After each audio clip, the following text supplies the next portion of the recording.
Chapter 1. Marseille's The Arrival. On the 24th of February, 1815, the lookout at Notre Dame de la Garde signaled the three master, the Pharaon from Smyrna, Trieste, and Naples. As usual, a pilot put off immediately, and rounding the Chateau d'If, got on board the vessel between Cape Morgiou and Ryan Island. Immediately, and according to custom, the ramparts of Fort St. John were covered with spectators. It is always an event at Marseille for a ship to come into port, especially when this ship, like the Pharaon, has been built, rigged, and laden at the old Fosse docks, and belongs to an owner of the city. The ship drew on and had safely passed the strait, which some volcanic shock has made between the Calasarein and Jaros Islands, had doubled pummed, and approached the harbor under topsails, jib, and spanker, but so slowly and sedately that the idlers, with that instinct which is a forerunner of evil, asked one another what misfortune could have happened on board. However, those experienced in navigation saw plainly that if any accident had occurred, it was not to the vessel herself, for she bore down with all the evidence of being skillfully handled, the anchor a cockbill, the jib-boom guys already eased off, and standing by the side of the pilot, who was steering the Pharaon toward the narrow entrance of the inner port, was a young man who, with activity and vigilant eye, watched every motion of the ship and repeated each direction of the pilot. The vague disquietude which prevailed among the spectators had so much affected one of the crowd that he did not await the arrival of the vessel in harbor, but jumping into a small skiff, desired to be pulled alongside the Pharaon, which he reached as she rounded into La Reserve Basin. When the young man on board saw this person approach, he left his station by the pilot and, hat in hand, leaned over the ship's bulwarks. He was a fine, tall, slim young fellow of 18 or 20, with black eyes and hair as dark as a raven's wing, and his whole appearance bespoke that calmness and resolution peculiar to men accustomed from their cradle to contend with danger. "Ah, is it you, Dantès?" cried the man in the skiff. "What's the matter? And why have you such an air of sadness aboard?" "A great misfortune and moral," replied the young man. "A great misfortune, for me especially. Off Civita Vecchia, we lost our brave Captain Leclerc." "And the cargo?" inquired the owner, eagerly. "Is all safe and moral, and I think you will be satisfied on that head. But poor Captain Leclerc." "What happened to him?" asked the owner, with an air of considerable resignation. "What happened to the worthy captain?" "He died." "Fell into the sea?" "No, sir, he died of brain fever in dreadful agony." Then turning to crew, he said, "Bear a hand there, to take in sail." All hands obeyed, and at once the 8 or 10 seamen who composed the crew sprang to their respective stations at the spanker brails and outhaul, topsail sheets and halyards, the jib downhaul, and the topsail clewlines and buntlines. The young sailor gave a look to see that his orders were promptly and accurately obeyed, and then turned again to the owner. "And how did this misfortune occur?" inquired the latter, resuming the interrupted conversation. Illustration: Edmond Dantès. "Alas, sir, in the most unexpected manner. After a long talk with the harbor master, Captain Leclerc left Naples greatly disturbed in mind. In 24 hours he was attacked by a fever, and died 3 days afterwards. We performed the usual burial service, and he is at his rest, sewn up in his hammock with a 36-pound shot at his head and his heels, off El Giglio Island. We bring to his widow his sword and cross of honor. It was worthwhile, truly," added the young man with a melancholy smile, "to make war against the English for 10 years, and to die in his bed at last, like everybody else." "Why, you see, Edmond," replied the owner, who appeared more comforted at every moment, "we are all mortal, and the old must make way for the young. If not, why, there would be no promotion. And since you assure me that the cargo is all safe and sound and moral, take my word for it, and I advise you not to take 25,000 francs of profits of the voyage." Then, as they were just passing the round tower, the young man shouted, "Stand by there to lower the topsails and jib, brail up the spanker." The order was executed as promptly as it would have been on board a man of war. "Let go and clew up." At this last command all the sails were lowered, and the vessel moved almost imperceptibly onwards. "Now, if you will come on board, M. Moral," said Dantès, observing the owner's impatience. Here is your supercargo, M. Danglars, coming out his cabin, who will furnish you with every particular. As for me, I must look after the anchoring and dress the ship in mourning." The owner did not wait for a second invitation. He seized a rope which Dantès flung to him, and with an activity that would have done credit to a sailor, climbed up the side of the ship, while the young man, going his task, left the conversation to Danglars, who now came toward the owner. He was a man of 25 or 26 years of age, of unprepossessing countenance, obsequious to his superiors, insolent to his subordinates, and this, in addition to his position as responsible agent on board, which is always obnoxious to the sailors, made him as much disliked by the crew as Edmond Dantès was beloved by them. "Well, M. Morrel," said Danglars, "you have heard of the misfortune that has befallen us?" Yes, poor Captain Leclerc. He was a brave and an honest man, and a first-rate seaman, one who had seen long and honorable service, as became a man charged with the interests of a house so important as that of Morrel and Son," replied Danglars. "But," replied the owner, glancing after Dantès, who was watching the anchoring of his vessel, "it seems to me that a sailor needs not be so old as you say, Danglars, to understand his business, for our friend Edmond seemed to understand it thoroughly, and not to require instruction from anyone." "Yes," said Danglars, darting at Edmond a look gleaming with hate. "Yes, he is young, and youth is invariably self-confident. Scarcely was the captain's breath out of his body when he assumed the command without consulting anyone, and he caused us to lose a day and a half at the island of Elba, instead of making for Marseilles direct. 0025 M. As to taking command of the vessel," replied Morrel, "that was his duty as captain's mate. As to losing a day and a half off the island of Elba, he was wrong, unless the vessel needed repairs. The vessel was in as good condition as I am, and as I hope you are, M. Morrel, and this day and a half was lost from pure whim, for the pleasure of going ashore and nothing else." "Dantès," said the shipowner, turning towards the young man, "come this way." "In a moment, sir," answered Dantès, "and I'm with you." Then calling to the crew, he said, "Let go." The anchor was instantly dropped, and the chain ran rattling through the porthole. Dantès continued at his post in spite of the presence of the pilot, until this maneuver was completed, and then he added, "Half-mast colors and square the yards." "You see," said Danglars, "he fancies himself captain already, upon my word." "And so, in fact, he is," said the owner, "except your signature and your partner's, M. Morrel." "And why should he not have this?" asked the owner. "He is young, it is true, but he seems to me a thorough seaman and a full experience." A cloud passed over Danglars' brow.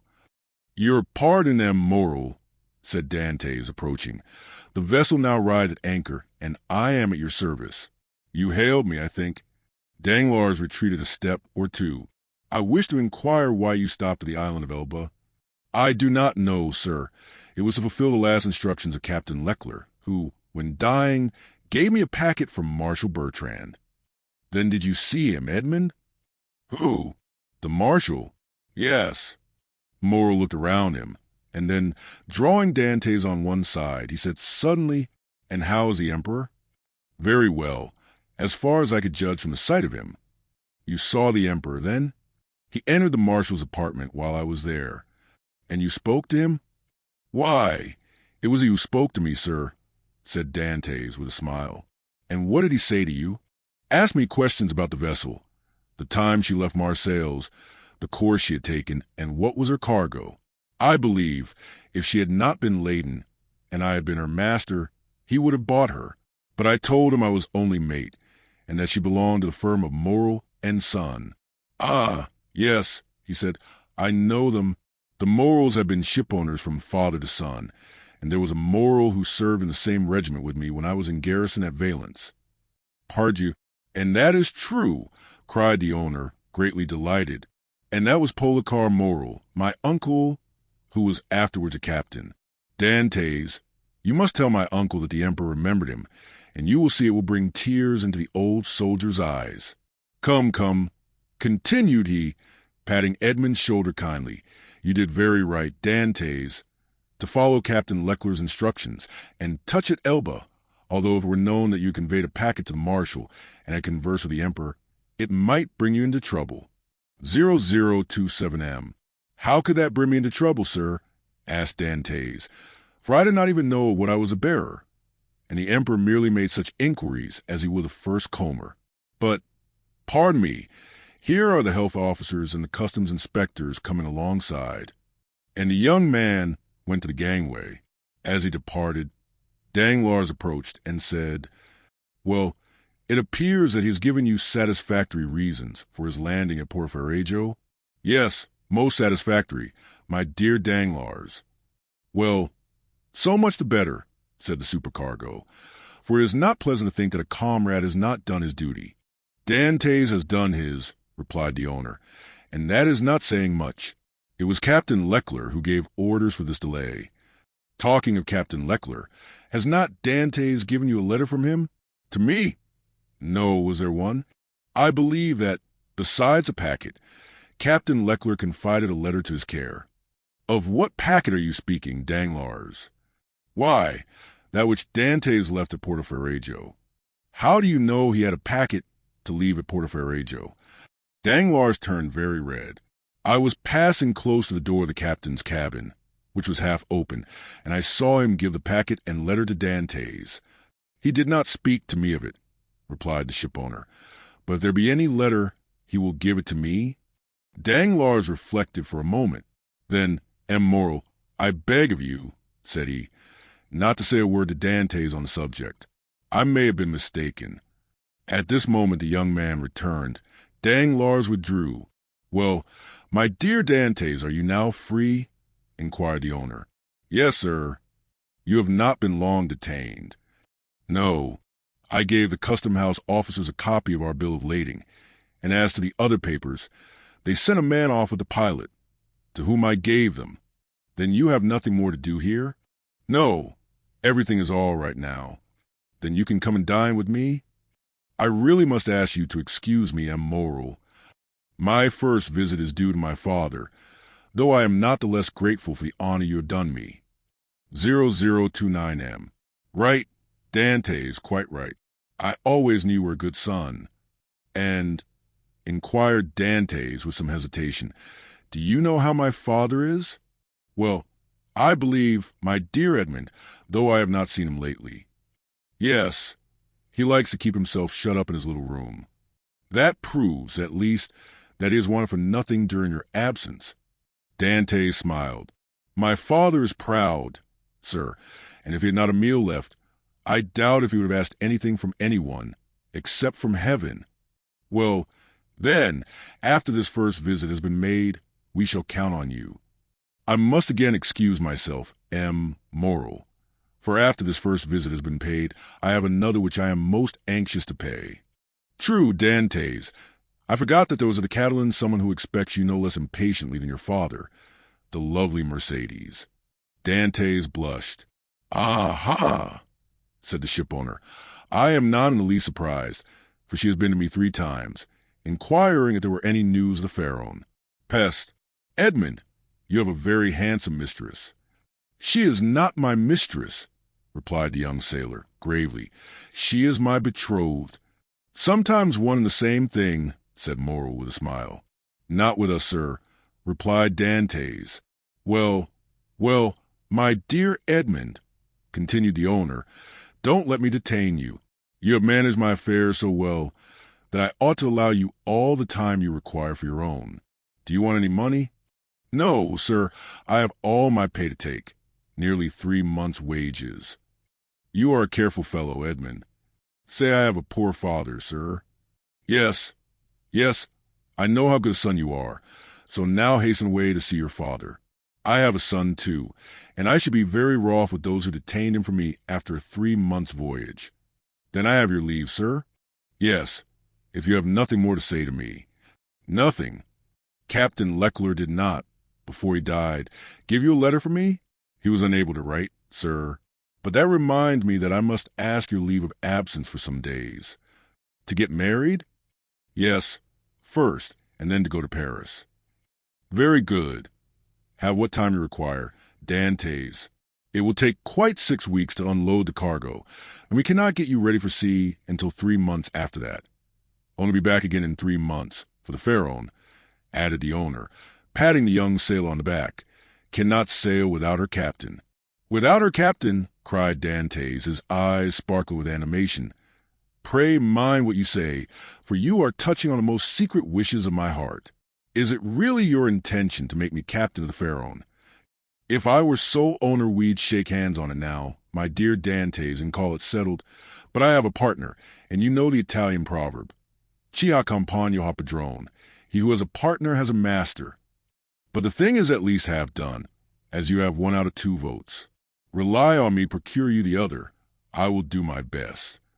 "Ah, M. Moral," exclaimed the young seaman, with tears in his eyes and grasping the owner's hand.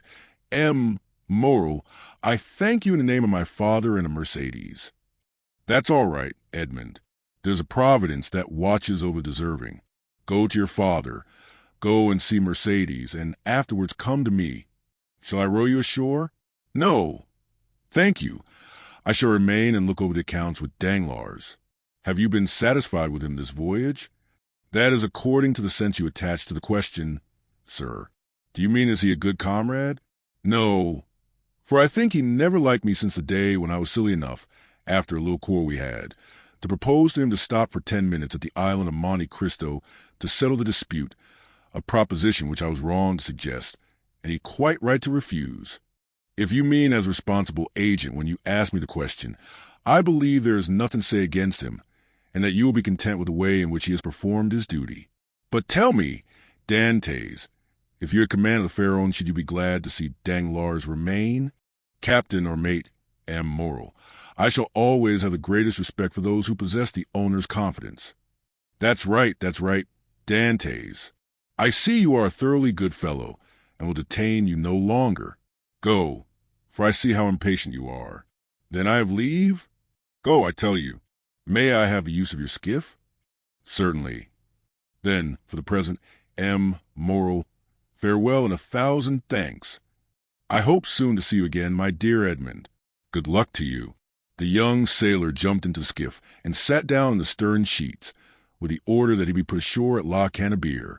The 2 oarsmen bent to their work, and the little boat glided away as rapidly as possible in the midst of the 1,000 vessels which choke up the narrow way which leads between the 2 rows of ships from the mouth of the harbor to the Quai d'Orleans. The shipowner, smiling, followed him with his eyes until he saw him spring out on the quay and disappear in the midst of the throng, which from 5 o'clock in the morning until 9 o'clock at night swarms in a famous street of La Cannebière, a street of which the modern Phocéens are so proud that they say with all the gravity in the world, and with that accent which gives so much character to what is said, if Paris had La Cannebière, Paris would be a second Marseilles. On turning round, the owner saw Danglars behind him, apparently awaiting orders, but in reality also watching the young sailor. But there was a great difference in the expression of the 2 men who thus followed the movement of Edmond Dantès. Chapter 2. Father and Son.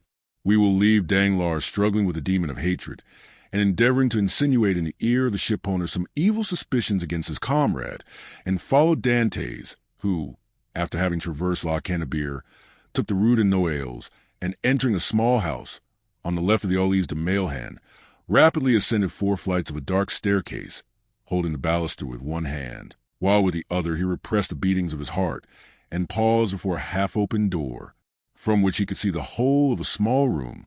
This room was occupied by Dantès' father.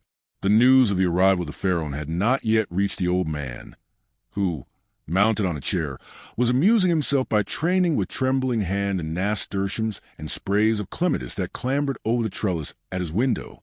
Suddenly, he felt an arm thrown around his body, and a well-known voice behind him exclaimed, "Father! Dear father!" The old man uttered a cry and turned round. Then, seeing his son, he fell into his arms, pale and trembling. "What ails you, my dearest father? Are you ill?" inquired the young man, much alarmed. "No, no, my dear Edmond, my boy, my son, no. But I did not expect you. Enjoy the surprise of seeing you so suddenly. Ah, I feel as if I were going to die. Come, cheer up, my dear father. 'Tis I. They say joy never hurts, and so I came to you without any warning. Come now, do smile, instead of looking at me so solemnly. Here I am back again, and we are going to be happy. Yes, my boy, so we will, replied the old man. But how shall we be happy? Shall you never leave me again? Come, tell me all the good fortune that has befallen you.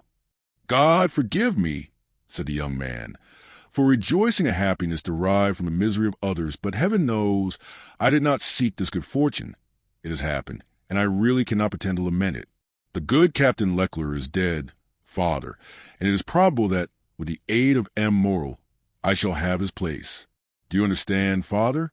Only imagine me a captain at 20, with 100 louis pay, and a share in the profits.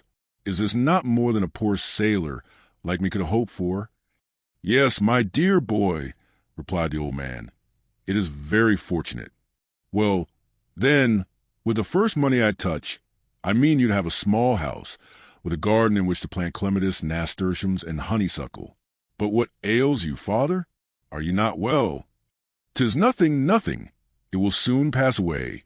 And as he said so, the old man's strength failed him, and he fell backwards. Come, said the young man. A glass of wine, father, will revive you. Where do you keep your wine? No, thanks. You need not look for it.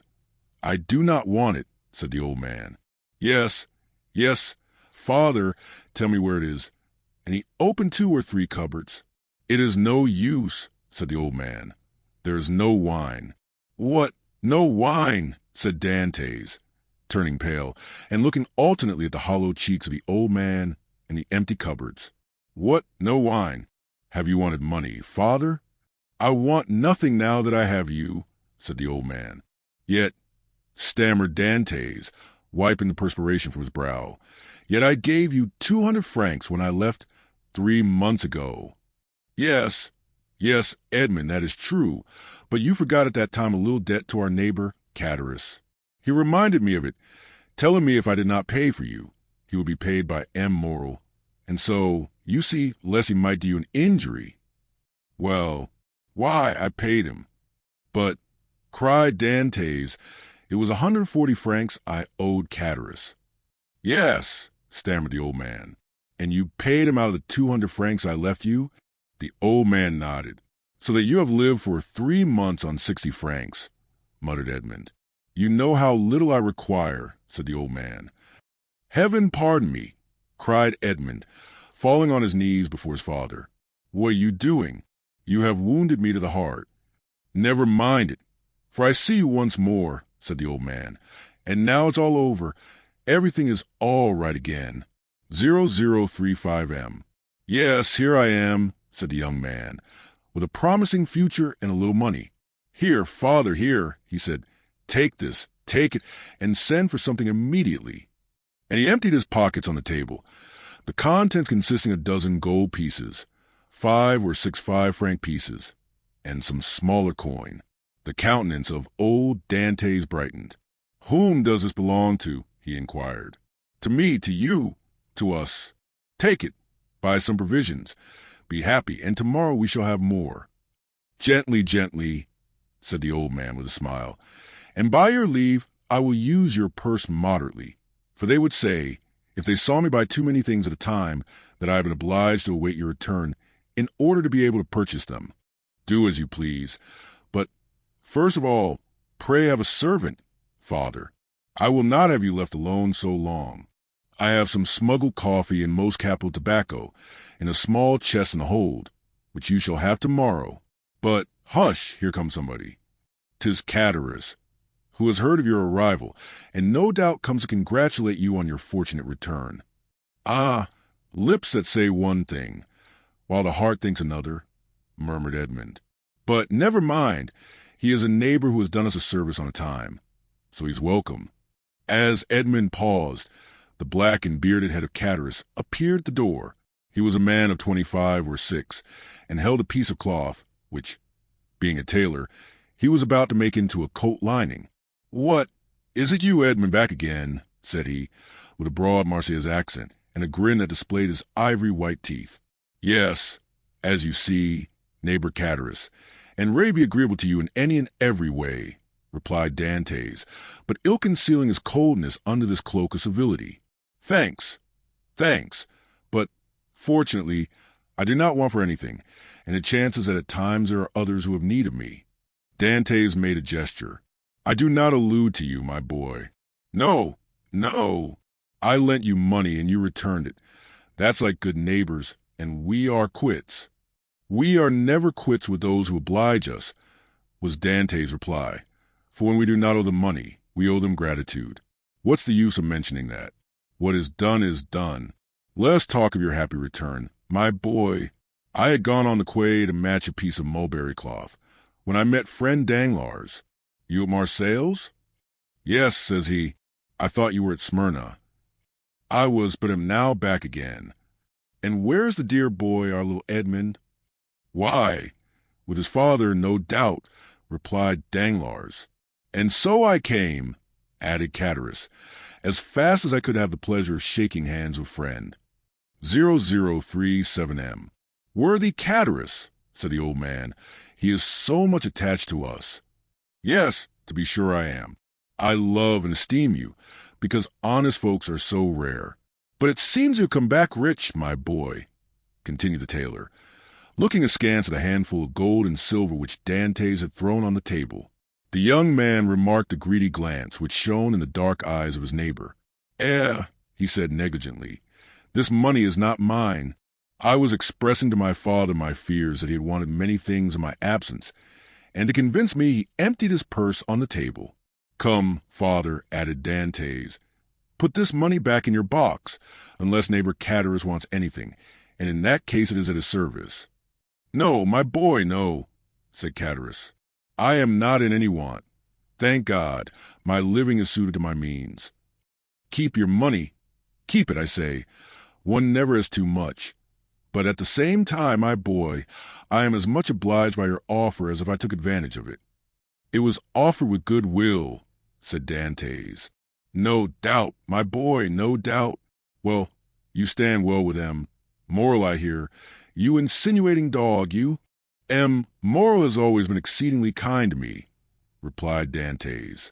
Then you were wrong to refuse to dine with him. What? Did you refuse to dine with him? Said old Dantès. And did he invite you to dine? Yes, my dear father, replied Edmond, smiling at his father's astonishment at the excessive honor paid to his son. And why did you refuse, my son? Inquired the old man. That I might the sooner see you again, my dear father, replied the young man. I was most anxious to see you, but it must have vexed them. Moral, good, worthy man, said Catarus. And when you were looking forward to be captain, it was wrong to annoy the owner. But I explained to him the cause of my refusal, replied Dantès, and I hope he fully understood it. Yes, but to be captain one must do a little flattery to one's patrons. I hope to be captain without that, said Dantès. So much the better, so much the better. Nothing will give greater pleasure to all your old friends, and I know one down there behind the St. Nicholas Citadel who will not be sorry to hear it. Mercedes, said the old man. Yes, my dear father, and with your permission, now I have seen you, and know you are well and have all you require. I will ask your consent to go and pay a visit to the Catalans. Go, my dear boy, said old Dantès, and heaven bless you and your wife, as it has blessed me and my son. His wife, said Catarus. Why, how fast you go on, Father Dantès. She is not his wife yet, as it seems to me. No, but according to all probability, she soon will be, replied Edmond. Yes, said Catarus. But you were right to return as soon as possible, my boy. And why? Because Mercedes is a very fine girl, and fine girls never lack followers. She particularly has them by dozens. Really? Answered Edmond, with a smile which had in it traces of slight uneasiness. 0039M. Ah, yes, continued Catarus, and capital offers, too, but you know, you will be captain, and who could refuse you then? Meaning to say, replied Dantès, with a smile which but ill concealed his trouble, that if I were not a captain— said Catarus, shaking his head. Come, come, said the sailor. I have a better opinion than you of women in general, and of Mercedes in particular, and I am certain that, captain or not, she will remain ever faithful to me. So much the better, said Catarus. When one is going to be married, there is nothing like implicit confidence. But never mind that, my boy. Go and announce your arrival, and let her know all your hopes and prospects. I will go directly, was Edmund's reply, and, embracing his father, and nodding to Catarus, he left the apartment. Catarus lingered for a moment, then taking leave of old Dantès, he went downstairs to rejoin Danglars, who awaited him at the corner of the Rue Senac. Well, said Danglars, did you see him? I have just left him, answered Catarus. Did he allude to his hope of being captain? He spoke of it as a thing already decided. Indeed, said Danglars, he is in too much hurry, it appears to me. Why? It seems them more or less promised him the thing, so that he is quite elated about it. Why, yes, he is actually insolent over the matter, has already offered me his patronage, as if he were a grand personage, and proffered me a loan of money, as though he were a banker. Which you refused? Most assuredly, although I might easily have accepted it, for it was I who put into his hands the first silver he ever earned, but now am. Dantès is no longer any occasion for assistance. He is about to become a captain. Pooh, said Danglars, he is not one yet. My foi, it will be as well if he is not, answered Catarus, for if he should be, there will be really no speaking to him. If we choose, replied Danglars, he will remain what he is, and perhaps become even less than he is. What do you mean? Nothing. I was speaking to myself. And is he still in love with the Catalane? Over head and ears. But, unless I am much mistaken, there will be a storm in that quarter. 0041M. Explain yourself. Why should I? It is more important than you think. Perhaps you do not like Dantès. I never like upstarts. Then tell me all you know about the Catalane. I know nothing for certain. Only I have seen things which induce me to believe, as I told you, that the future captain will find some annoyance in the vicinity of the VA's infirmaries. What have you seen? Come, tell me. Well, every time I have seen Mercedes come into the city, she has been accompanied by a tall, strapping, black-eyed Catalan, with a red complexion, brown skin, and fierce air, whom she calls cousin. Really? And you think this cousin pays her attentions? I only suppose so. What else can a strapping chap of 21 mean, with a fine wench of 17? And you say that Dantès has gone to the Catalans? He went before I came down. Let us go the same way. We will stop at La Reserve, and we can drink a glass of La Malgue, whilst we wait for news. Come along, said Catarus. But you pay the score? Of course, replied Danglars, and going quickly to the designated place, they called for a bottle of wine and 2 glasses. Père Pamphile had seen Dantès pass not 10 minutes before, and assured that he was the Catalans. They sat down under the budding foliage of the planes and sycamores, in the branches of which the birds were singing their welcome to one of the first days of spring. Chapter 3. The Catalans. Beyond a bare, weather-worn wall, about 100 paces from the spot where the 2 friends sat looking and listening as they drank their wine, was the village of the Catalans. Long ago this mysterious colony quitted Spain, and settled on a tongue of land on which it is to this day, whence it came no one knew, and it spoke an unknown tongue. One of its chiefs, who understood Provençal, begged the commune of Marseilles to give them this bare and barren promontory, where, like the sailors of old, they had run their boats ashore. The request was granted, and 3 months afterwards, around the 12 or 15 small vessels which had brought these gypsies of sea, a small village sprang up. This village, constructed in a singular and picturesque manner, half Moorish, half Spanish, still remains, and is inhabited by descendants of the first comers, who speak the language of their fathers. For 3 or 4 centuries they have remained upon this small promontory, on which they had settled like a flight of seabirds, without mixing with the Marseillaise population, intermarrying and preserving their original customs and the costume of their mother country as they preserve its language. Our readers will follow us along the only street of this little village, and enter with us one of the houses, which is sunburned to the beautiful dead leaf color peculiar to the buildings of the country, and within coated with whitewash, like a Spanish posada. A young and beautiful girl, with hair as black as jet, her eyes as velvety as a gazelle's, was leaning with her back against the wainscot, rubbing in her slender, delicately molded fingers a bunch of heath blossoms, the flowers of which she was picking off and strewing on the floor, her arms, bare to the elbow, brown, and modeled after those of the Arlesian Venus, moved with a kind of restless impatience, and she tapped the earth with her arched and supple foot, so as to display the pure and full shape of her well-turned leg, in its red cotton, gray and blue-clocked stocking. At 3 paces from her, seated in a chair which he balanced on 2 legs, leaning his elbow on an old worm-eaten table, was a tall young man of 20 or 22, who was looking at her with an air in which vexation and uneasiness were mingled. He questioned her with his eyes, but the firm and steady gaze of the young girl controlled his look. "You see, Mercedes," said the young man, "here is Easter come round again. Tell me, is this the moment for a wedding?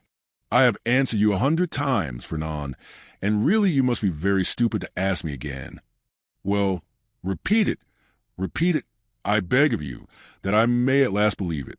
Tell me for the 100th time that you refuse my love, which had your mother's sanction. Make me understand once for all that you are trifling with my happiness, that my life or death are nothing to you. Ah, to have dreamed for 10 years of being your husband, Mercedes, and to lose a hope which was the only stay of my existence." "At least it was not I who ever encouraged you in that hope, Fernand," replied Mercedes. "You cannot reproach me with the slightest coquetry.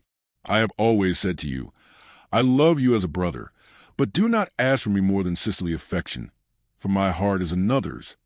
Is not this true, Fernand?" "Yes, that is very true, Mercedes," replied the young man. "Yes, you've been cruelly frank with me, but do you forget that it is among the Catalans a sacred law to intermarry? 0045 M. You mistake, Fernand. It is not a law, but merely a custom, and I pray of you, do not cite this custom in your favor.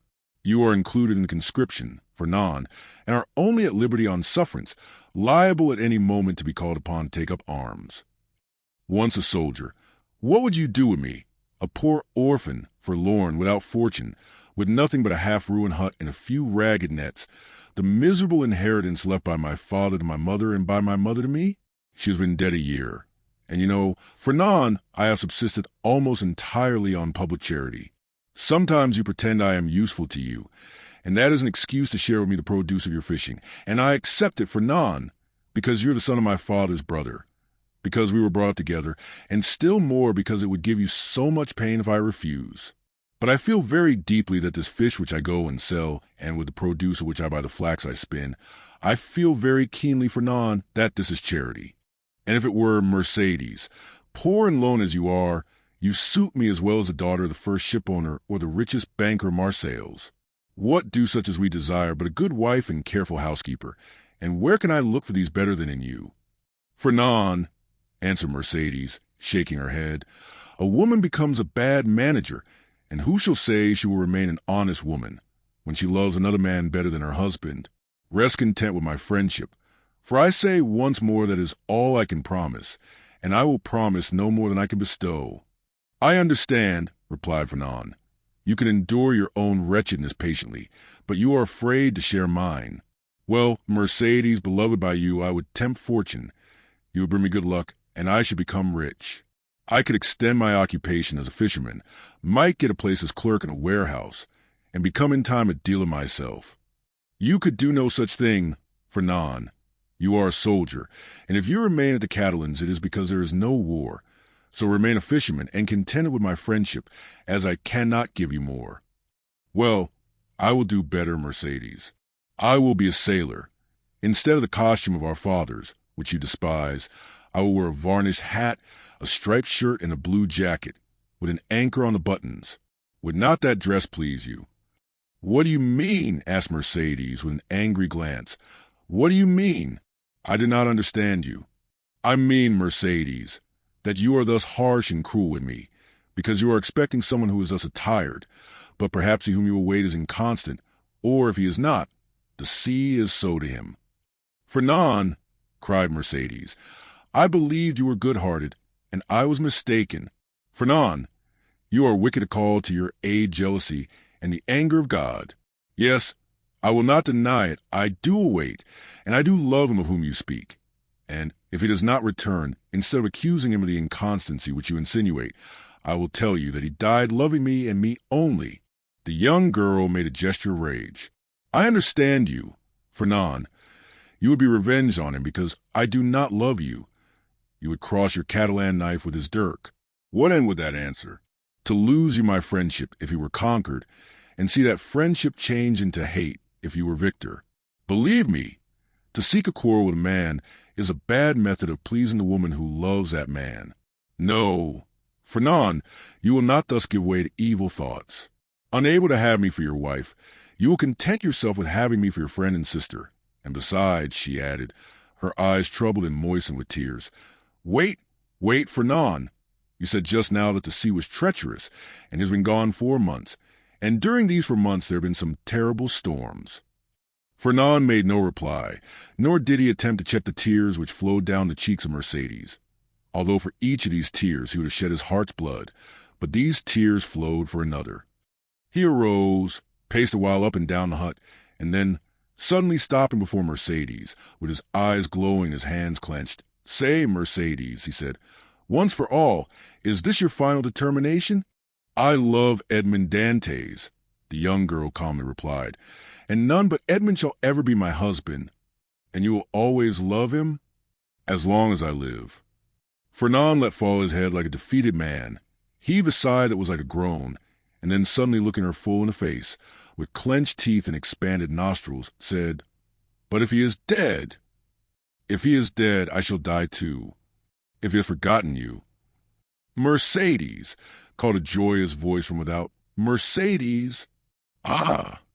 exclaimed the young girl, blushing with delight, and fairly leaping in excess of love. "You see he has not forgotten me, for here he is." And rushing toward the door, she opened it, saying, "Here, Edmond, here I am." Fernand, pale and trembling, drew back, like a traveler at the sight of the serpent, and fell into a chair beside him. Edmond and Mercedes were clasped in each other's arms. The burning Marseille sun, which shot into the room through the open door, covered them with a flood of light. At first they saw nothing around them. Their intense happiness isolated them from all the rest of the world, and they only spoke in broken words, which are the tokens of a joy so extreme that they seemed rather the expression of sorrow. Suddenly Edmond saw the gloomy, pale, and threatening countenance of Fernand, as it was defined in the shadow, by a movement for which he could scarcely account to himself. The young Catalan placed his hand on the knife at his belt. "Ah, your pardon," said Dantès, frowning in his turn. "I did not perceive that there were 3 of us." Then, turning to Mercedes, he inquired, "Who is this gentleman?" "One who will be your best friend, Dantès, for he is my friend, my cousin, my brother. It is Fernand, the man whom, after you, Edmond, I love the best in the world. Do you not remember him?" "Yes," said Dantès, and without relinquishing Mercedes' hand clasped in one of his own, he extended the other to the Catalan with a cordial air. But Fernand, instead of responding to this amiable gesture, remained mute and trembling. Edmond then cast his eyes scrutinizingly at the agitated and embarrassed Mercedes, and then again on the gloomy and menacing Fernand. This look told him all, and his anger waxed hot. "I did not know, when I came with such haste to you, that I was to meet an enemy here." "An enemy!" cried Mercedes, with an angry look at her cousin. "An enemy in my house! Do you say, Edmond, if I believe that, I would place my arm under yours and go with you to Marseilles, leaving the house to return to it no more?" Fernand's eye darted lightning. "And should any misfortune occur to you, dear Edmond," she continued with the same calmness, which proved to Fernand that the young girl had read the very innermost depths of his sinister thought, "if misfortune should occur to you, I would ascend the highest point of the Cape de Morgiou and cast myself headlong from it." Fernand became deadly pale. "But you are deceived, Edmond," she continued. "You have no enemy here. There is no one but Fernand, my brother, who will grasp your hand as a devoted friend." And at these words the young girl fixed her imperious look on the Catalan, who, as if fascinated by it, came slowly towards Edmond and offered him his hand. His hatred, like a powerless though furious wave, was broken against the strong ascendancy which Mercedes exercised over him. Scarcely, however, had he touched Edmond's hand when he felt he had done all he could do, and rushed hastily out of the house. "Oh!" he exclaimed, running furiously and tearing his hair. "Oh! Who will deliver me from this man? Wretched, wretched that I am! Hello, Catalan! Hello, Fernand! Where are you running to?" exclaimed a voice.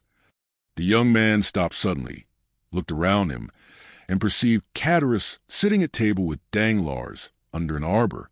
"Well," said Catarus, "why don't you come? Are you really in such a hurry that you have no time to pass the time of day with your friends, particularly when they have still a full bottle before them?" added Danglars. Fernand looked at them both with a stupefied air, but did not say a word. "He seems besotted," said Danglars, pushing Catarus with his knee. "Are we mistaken, and is Dantès triumphant in spite of all we have believed?" "Why, we must inquire into that," was Catarus' reply, and turning toward the young man, said, "Well, Catalan, can't you make up your mind?" Fernand wiped away the perspiration steaming from his brow, and slowly entered the arbor, whose shade seemed to restore somewhat of calmness to his senses, and whose coolness somewhat of refreshment to his exhausted body. "Good day," said he. "You called me, didn't you?" And he fell, rather than sat down, on one of the seats which surrounded the table. "I called you because you were running like a madman, and I was afraid you would throw yourself into the sea," said Catarus, laughing. "Why? When a man has friends, they are not only to offer him a glass of wine, but, moreover, to prevent his swallowing 3 or 4 pints of water unnecessarily." Fernand gave a groan, which resembled a sob, and dropped his head into his hands, his elbows leaning on the table. "Well, Fernand, I must say," said Catarus, beginning the conversation, with that brutality of the common people in which curiosity destroys all diplomacy, "you look uncommonly like a rejected lover." And he burst into a hoarse laugh. "Bah!" said Danglars. "A lad of his make was not born to be unhappy in love. You are laughing at him, Catarus." "No," he replied, "only hark how he sighs." Come, Fernand," said Catarus, "hold up your head and answer us. It's not polite not to reply to friends who ask news of your health." "My health is well enough," said Fernand, clenching his hands without raising his head. "Ah, you see, Danglars," said Catarus, winking at his friend, "this is how it is. Fernand, whom you see here, is a good and brave Catalan, one of the best fishermen in Marseilles, and he is in love with a very fine girl named Mercedes. But it appears, unfortunately, that the fine girl is in love with the maid of the Pharaon, and as the Pharaon arrive a day, why, you understand." "No, I do not understand," said Danglars. "Poor Fernand has been dismissed," continued Catarus. "Well, and what then?" said Fernand, lifting up his head, and looking at Catarus like a man who looks for someone on whom to vent his anger. "Mercedes is not accountable to any person, is she? Is she not free to love whomsoever she will?" "Oh, if you take it in that sense," said Catarus, "it is another thing. But I thought you were a Catalan, and they told me the Catalans were not men to allow themselves to be supplanted by a rival. It was even told me that Fernand, especially, was terrible in his vengeance." Fernand smiled piteously. "A lover is never terrible," he said. "Poor fellow," remarked Danglars, affecting to pity the young man from the bottom of his heart.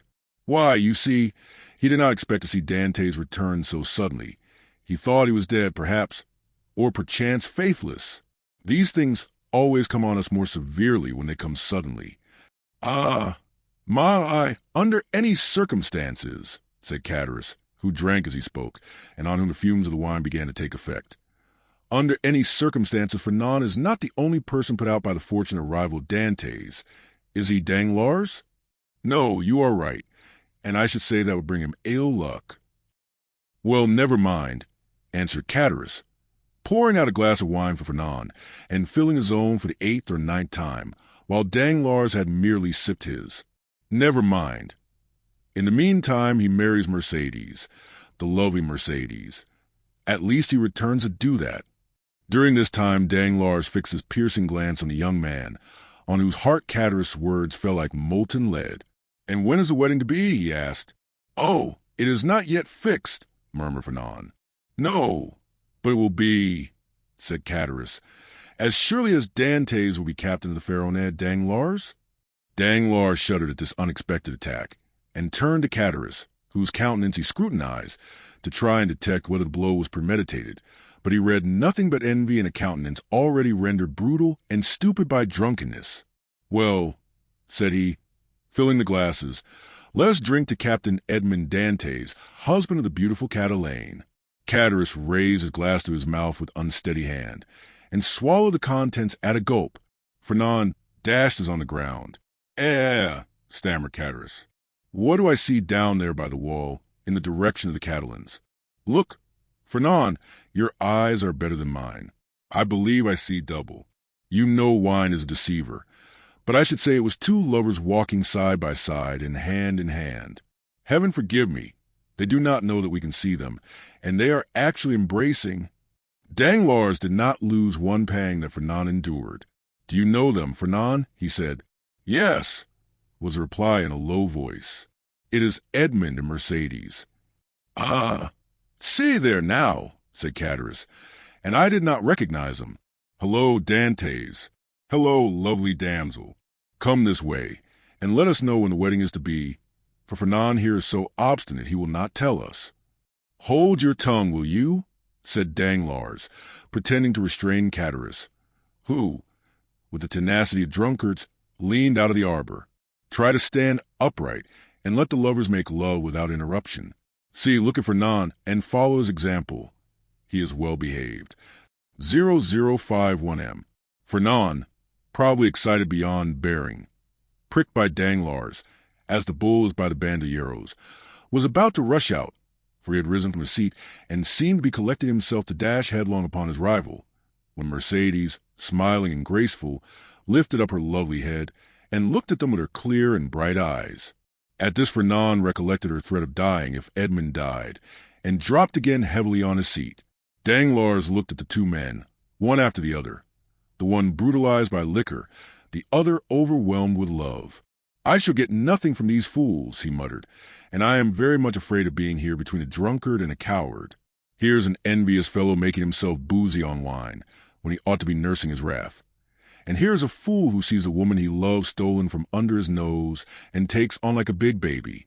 Yet this Catalan has eyes that glisten like those of the vengeful Spaniards, Sicilians, and Calabrians, and he utters fists big enough to crush an ox at one blow.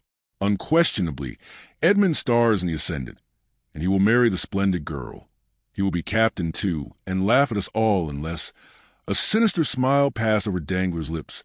"Unless I take a hand in the affair," he added. "Hullo!" continued Chatteris, half rising and with his fist on the table.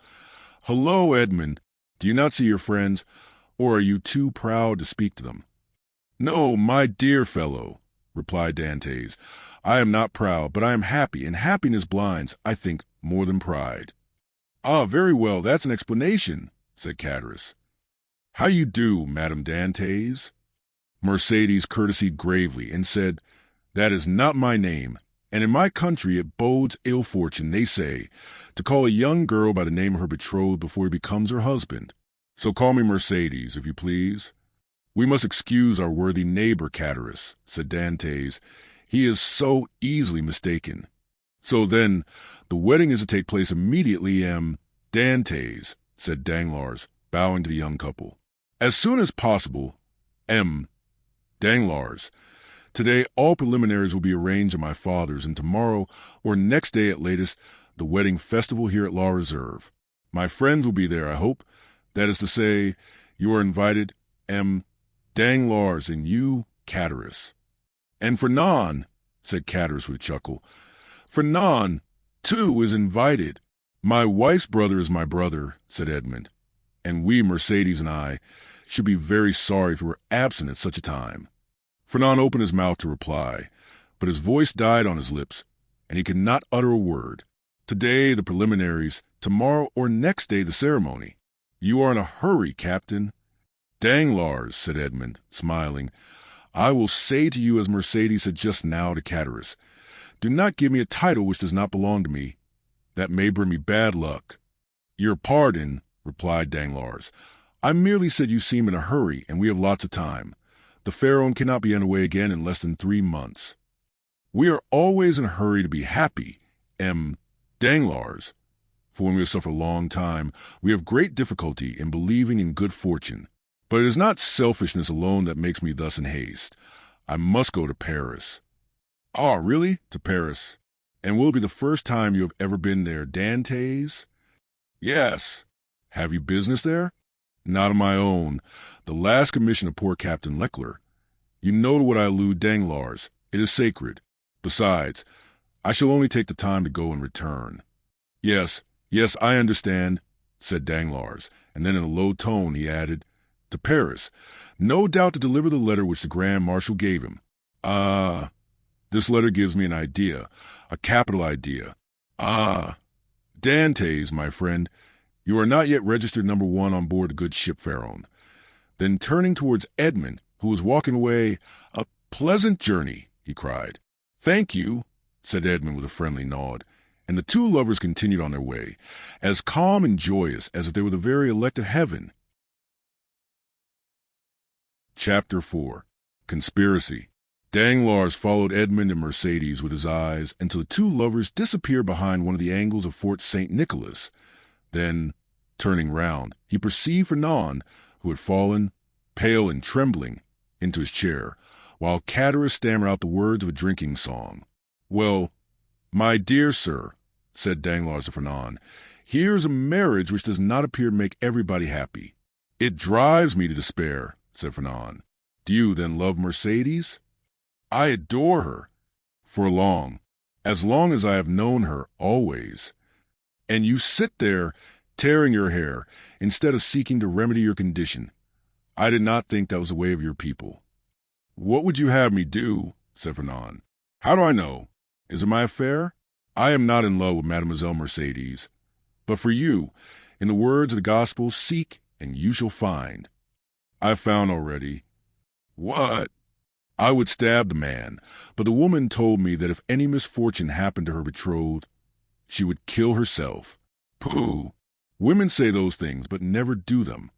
You do not know Mercédès. What she threatens, she will do. Idiot! Muttered Danglars. Whether she kill herself or not, what matter, provided Dantès is not captain? Before Mercédès should die, replied Fernand, with the accents of unshaken resolution, I would die myself. That's what I call love, said Cadaris with a voice more tipsy than ever. That's love, or I don't know what love is. Come, said Danglars, you appear me a good sort of fellow, and hang me, I should like to help you, but— Yes, said Cadaris, but how? My dear fellow, replied Danglars, you are 3 parts drunk. Finish the bottle, and you will be completely so. Drink, then, and do not meddle with what we are discussing, for that requires all one's wit and cool judgment. I drunk, said Cadaris. Well, that's a good one.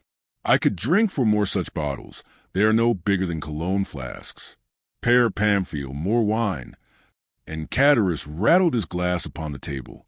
You were saying, sir, said Fernand, awaiting with great anxiety the end of this interrupted remark.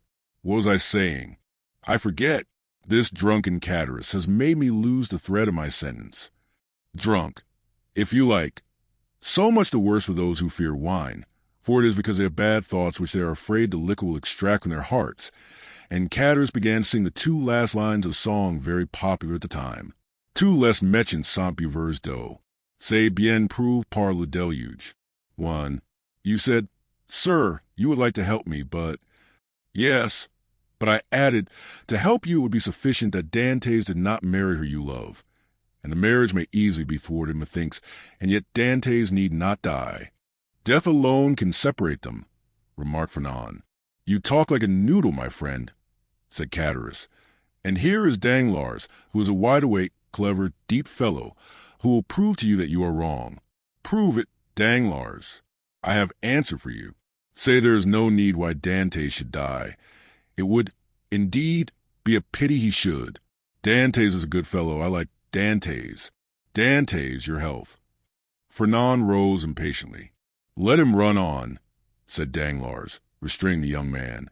Drunk as he is not much out in what he says. Absence severs as well as death. And if the walls of a prison were between Edmond and Mercedes, they would be as effectually separated as if he lay under a tombstone. 0056M. Yes, but one gets out of prison, said Catarus, who, with what sense was left him, listened eagerly to the conversation. And when one gets out and one's name is Edmond Dantès, one seeks revenge. What matters that? Muttered Fanon. And why? I should like to know, persisted Catarus. Should they put Dantès in prison? He has neither robbed, nor killed, nor murdered. Hold your tongue, said Danglars. I won't hold my tongue, replied Catarus. I say I want to know why they should put Dantès in prison. I like Dantès, your health. And he swallowed another glass of wine. 0057M. Danglars saw in the muddled look of the tale of the progress of his intoxication, and turning toward Fanon, said, Well, you understand there is no need to kill him. Certainly not, if, as you said just now, you have the means of having Dantès arrested. Have you that means? It is to be found for the searching. But why should I meddle in the matter? It is no affair of mine. I know not why you meddle, said Fanon, seizing his arm. But this I know, you have some motive of personal hatred against Dantès, for he who himself hates is never mistaken in the sentiments of others. Aye, motives of hatred against Dantès? None, on my word. I saw you were unhappy, and your unhappiness interested me. That's all. But since you believe I act on my own account, adieu. My dear friend, get out of the affair as best you may. And Danglars rose as if he meant to depart. No, no, said Fanon, restraining him. Stay. It is of very little consequence to me at the end of the matter whether you have any angry feeling or not against Dantès. I hate him. I confess it openly. Do you find the means? I will execute it, provided it is not to kill the man, for Mercedes has declared she will kill herself if Dantès is killed. Catarus, who had let his head drop on the table, now raised it, and looking at Fanon with his dull and fishy eyes, he said, Kill Dantès. Who talks of killing Dantès? I won't have him killed. I won't. He's my friend, and this morning offered to share his money with me, as I shared mine with him. I won't have Dantès killed. I won't. And who has said a word about killing him, Muddlehead? Replied Danglars. We were merely joking. Drink to his health, he added, filling Catarus' glass, and do not interfere with us. Yes, yes, Dantès' good health, said Catarus, emptying his glass. Here's to his health, hurrah. But the means, said Fanon. Have you not hit upon any? Asked Danglars. No, you undertook to do so. True, replied Danglars. The French have the superiority over the Spaniards, that the Spaniards ruminate, while the French invent. Do you invent, then? Said Fanon impatiently. Waiter, said Danglars, pen, ink, and paper. Pen, ink, and paper, muttered Fanon. Yes, I am a supercargo. Pen, ink, and paper are my tools, and without my tools I am fit for nothing. Pen, ink, and paper, then call Fanon loudly. There's what you want on that table, said the waiter. Bring them here. The waiter did as he was desired. 0059M. When one thinks, said Catarus, letting his hand drop on the paper, there is here wherewithal to kill a man more sure than if we waited at the corner of a wood to assassinate him. I have always a more dread of a pen, a bottle of ink, and a sheet of paper than of a sword or pistol. The fellow is not so drunk as he appears to be, said Danglars. Give him some more wine, Fanon. Fanon filled Catarus' glass, who, like the confirmed toper he was, lifted his hand from the paper and seized the glass. The Catalan watched him until Catarus, almost overcome by this fresh assault on his senses, rested, or rather dropped, his glass upon the table. Well, resumed the Catalan, as he saw the final glimmer of Catarus' reason vanishing before the last glass of wine.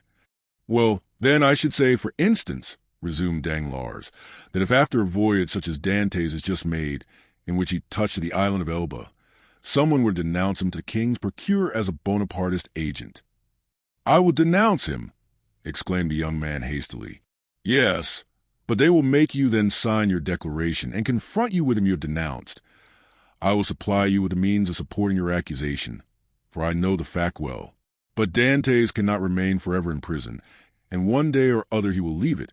And the day when he comes out, woe betide him who was the cause of his incarceration. Oh, I should wish nothing better than that he would come and seek a quarrel with me. Yes, and Mercedes. Mercedes, who will detest you if you have only the misfortune to scratch the skin of her dearly beloved Edmond. True, said Fernand. No, no, continued Danglars. If we resolve on such a step, it would be much better to take, as I now do, this pen, dip it into this ink, and write with the left hand, that the writing may not be recognized, the denunciation we propose. And Danglars, uniting practice with theory, wrote with his left hand, and in a writing reversed from his usual style, and totally unlike it, the following lines, which he handed Fernand, and which Fernand read in an undertone. The Honorable, the King's Attorney, is informed by a friend of throne and religion that one Edmond Dantès, mate of the ship Pharaon, arrived this morning from Smyrna, after having touched at Naples and Porto Rico, has been entrusted by Murat with a letter for the usurper, and by the usurper with a letter for the Bonaparte Committee in Paris. Proof of this crime will be found on arresting him, for the letter will be found upon him, or at his father's, or in his cabin on board the Pharaon. Very good, resumed Danglars. Now your revenge looks like common sense, for in no way can it revert to yourself, and the matter will thus work its own way. There is nothing to do now but fold the letter as I am doing, and write upon it, to the King's Attorney, and that's all settled. And Danglars wrote the address as he spoke.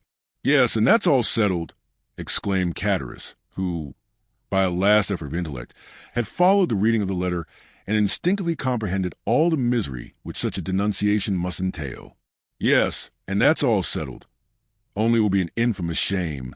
And he stretched out his hand to reach the letter. Yes, said Danglars, taking it from beyond his reach. And as what I say and do is merely in jest, and I, amongst the first and foremost, should be sorry if anything happened to Dantès, the worthy Dantès. Look here. And taking the letter, he squeezed it up in his hands and threw it into a corner of the arbor. All right, said Chatteris. Dantès is my friend, and I won't have him ill-used. And who thinks of using him ill? Certainly neither I nor Fernand, said Danglars, rising and looking at the young man, who still remained seated, but whose eye was fixed on a denunciating sheet of paper flung into the corner. In this case, replied Chatteris, let's have some more wine. I wish to drink to the health of Edmond and the lovely Mercedes. You have had too much already, drunkard, said Danglars, and if you continue, you will be compelled to sleep here, because unable to stand on your legs. I, said Chatteris, rising with all the offended dignity of a drunken man, I can't keep on my legs? Why, I'll wager I can go up into the belfry of the Écoles, and without staggering, too. Done, said Danglars. I'll take your bet, but tomorrow, today it is time to return. Give me your arm, and let us go. Very well, let us go, said Chatteris. But I don't want your arm at all. Come, Fernand, won't you return to Marseilles with us? No, said Fernand. I shall return to the Catalans. You're wrong. Come with us to Marseilles. Come along. I will not. What do you mean? You will not? Well, just as you like. My prince, there's liberty for all the world. Come along, Danglars, and let the young gentleman return to the Catalans if he chooses. Danglars took advantage of Chatteris' temper at the moment to take him off towards Marseilles by the Porte Saint Victor, staggering as he went. When they had advanced about 20 yards, Danglars looked back and saw Fernand stoop, pick up the crumpled paper, and putting it into his pocket, then rush out of the arbor towards Pilon. Well, said Chatteris, why, what a lie he told. He said he was going to the Catalans, and he is going to the city. Hello, Fernand, you are coming, my boy. Oh, you don't see straight, said Danglars. He's gone right by the road to the Vieilles infirmaries. Well, said Chatteris, I should have sworn that he turned to the right. How treacherous wine is. Come, come, said Danglars to himself. Now the thing is at work, and it will effect its purpose unassisted. Chapter 5. The Marriage Feast. The morning sun rose clear and resplendent. touching the foamy waves into a network of ruby-tinted light. The feast had been made ready on the second floor at La Reserve, with whose arbiter reader is already familiar. The apartment destined for the purpose was spacious and lighted by a number of windows, over each of which was written in golden letters, for some inexplicable reason, the name of one of the principal cities of France. Beneath these windows a wooden balcony extended the entire length of the house. And although the entertainment was fixed for 12 o'clock, an hour previous to that time the balcony was filled with impatient and expectant guests, consisting of the favored part of the crew of the Pharaon and other personal friends of the bridegroom, the whole of whom had arrayed themselves in their choicest costumes in order to do greater honor to the occasion. Various rumors were afloat to the effect that the owners of the Pharaon had promised to attend the nuptial feast, but all seemed unanimous in doubting that an act of such rare and exceeding condescension could possibly be intended.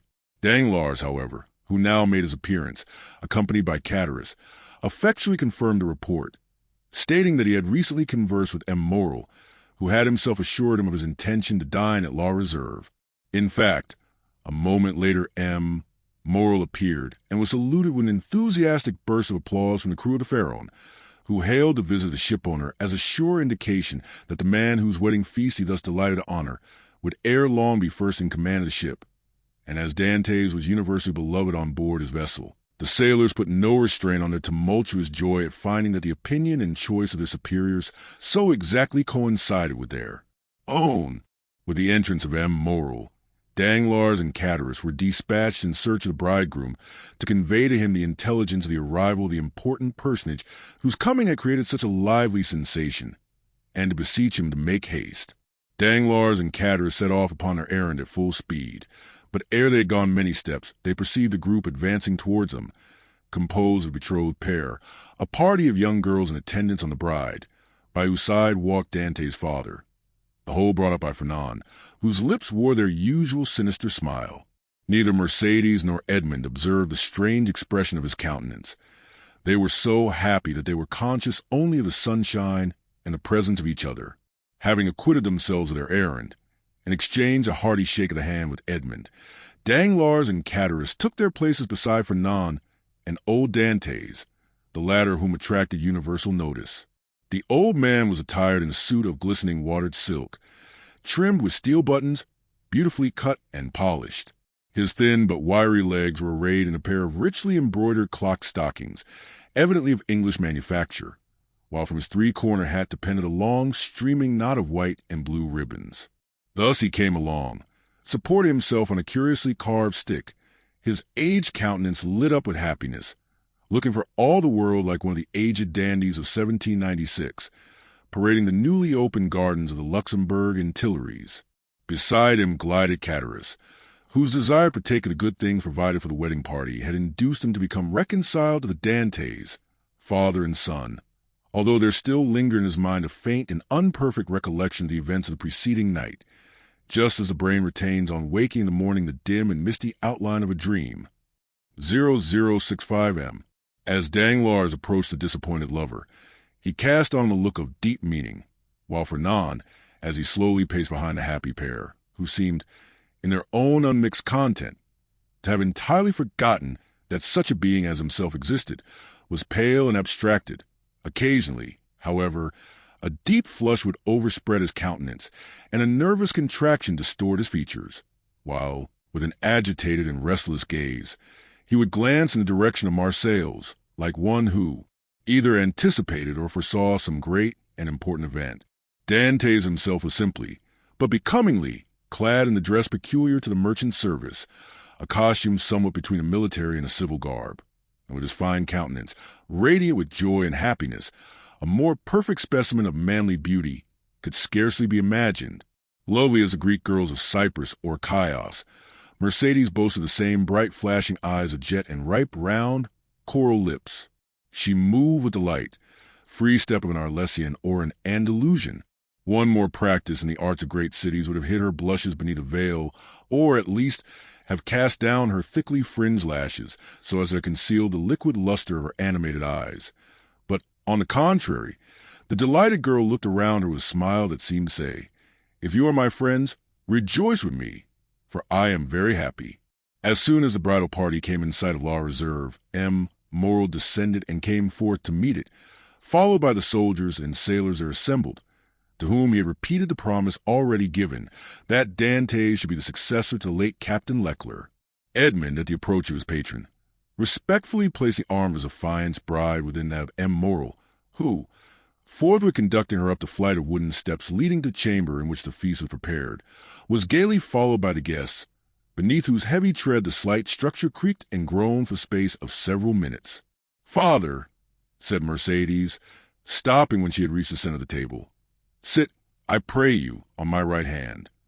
On my left I will place him who has ever been as a brother to me," pointing with a soft and gentle smile to Fernand, but her words and looks seemed to inflict the direst torture on him, for his lips became ghastly pale, and even beneath the dark hue of his complexion the blood might be seen retreating, as though some sudden pang drove it back to the heart. During this time, Dantès, at the opposite side of the table, had been occupied in similarly placing his most honored guests. M. Morrel was seated at his right hand, Danglars at his left, while at a sign from Edmond, the rest of the company ranged themselves as they found it most agreeable. Then they began to pass around the dusky, piquant, Arlesian sausages and lobsters in their dazzling red cuirasses, prawns of large size and brilliant color, the echinus with its prickly outside and dainty morsel within, the clovis, esteemed by the epicures of the South as more than rivaling the exquisite flavor of the oyster North. All the delicacies, in fact, that are cast up by the wash of waters on the sandy beach, and styled by the grateful fishermen fruits of the sea. "A pretty silence, truly," said the old father of the bridegroom, as he carried to his lips a glass of wine of the hue and brightness of the topaz, and which had just been placed before Mercédès herself. "Now, would anybody think that this room contained a happy, merry party, who desired nothing better than to laugh and dance the hours away? Ah," sighed Cataris, "a man cannot always feel happy because he is about to be married." "The truth is," replied Dantès, "that I am too happy for noisy mirth. If that is what you meant by your observation, my worthy friend, you are right. Joy takes a strange effect at times. It seems to press us almost the same as sorrow." Danglars looked toward Fernand, whose excitable nature received and betrayed each fresh impression. "Why, what ails you?" asked he of Edmond. "Do you fear any approaching evil? I should say that you were the happiest man alive at this instant." "And that is the very thing that alarms me," returned Dantès. "Man does not appear to me to be intended to enjoy felicity so unmixed. Happiness is like the enchanted palaces we read of in our childhood, where fierce, fiery dragons defend the entrance and approach, and monsters of all shapes and kinds, requiring to be overcome ere victory is ours. I own that I am lost in wonder to find myself promoted to an honor of which I feel myself unworthy, that of being the husband of Mercédès."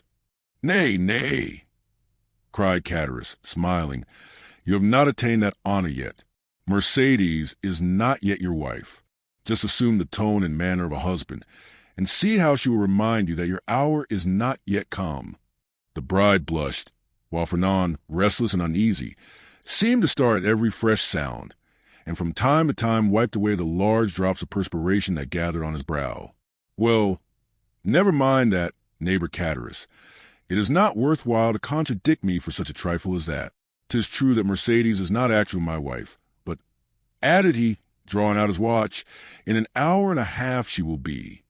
A general exclamation of surprise ran round the table, with the exception of the elder Dantès, whose laugh displayed the still perfect beauty of his large white teeth. Mercédès looked pleased and gratified, while Fernand grasped the handle of his knife with convulsive clutch.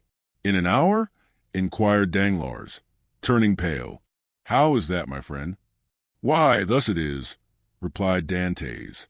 "Thanks to the influence of M. Morrel, to whom, next to my father, I owe every blessing I enjoy, every difficulty has been removed. We have purchased permission to waive the usual delay, and at 2:30 the mayor of Marseilles will be waiting for us at the city hall.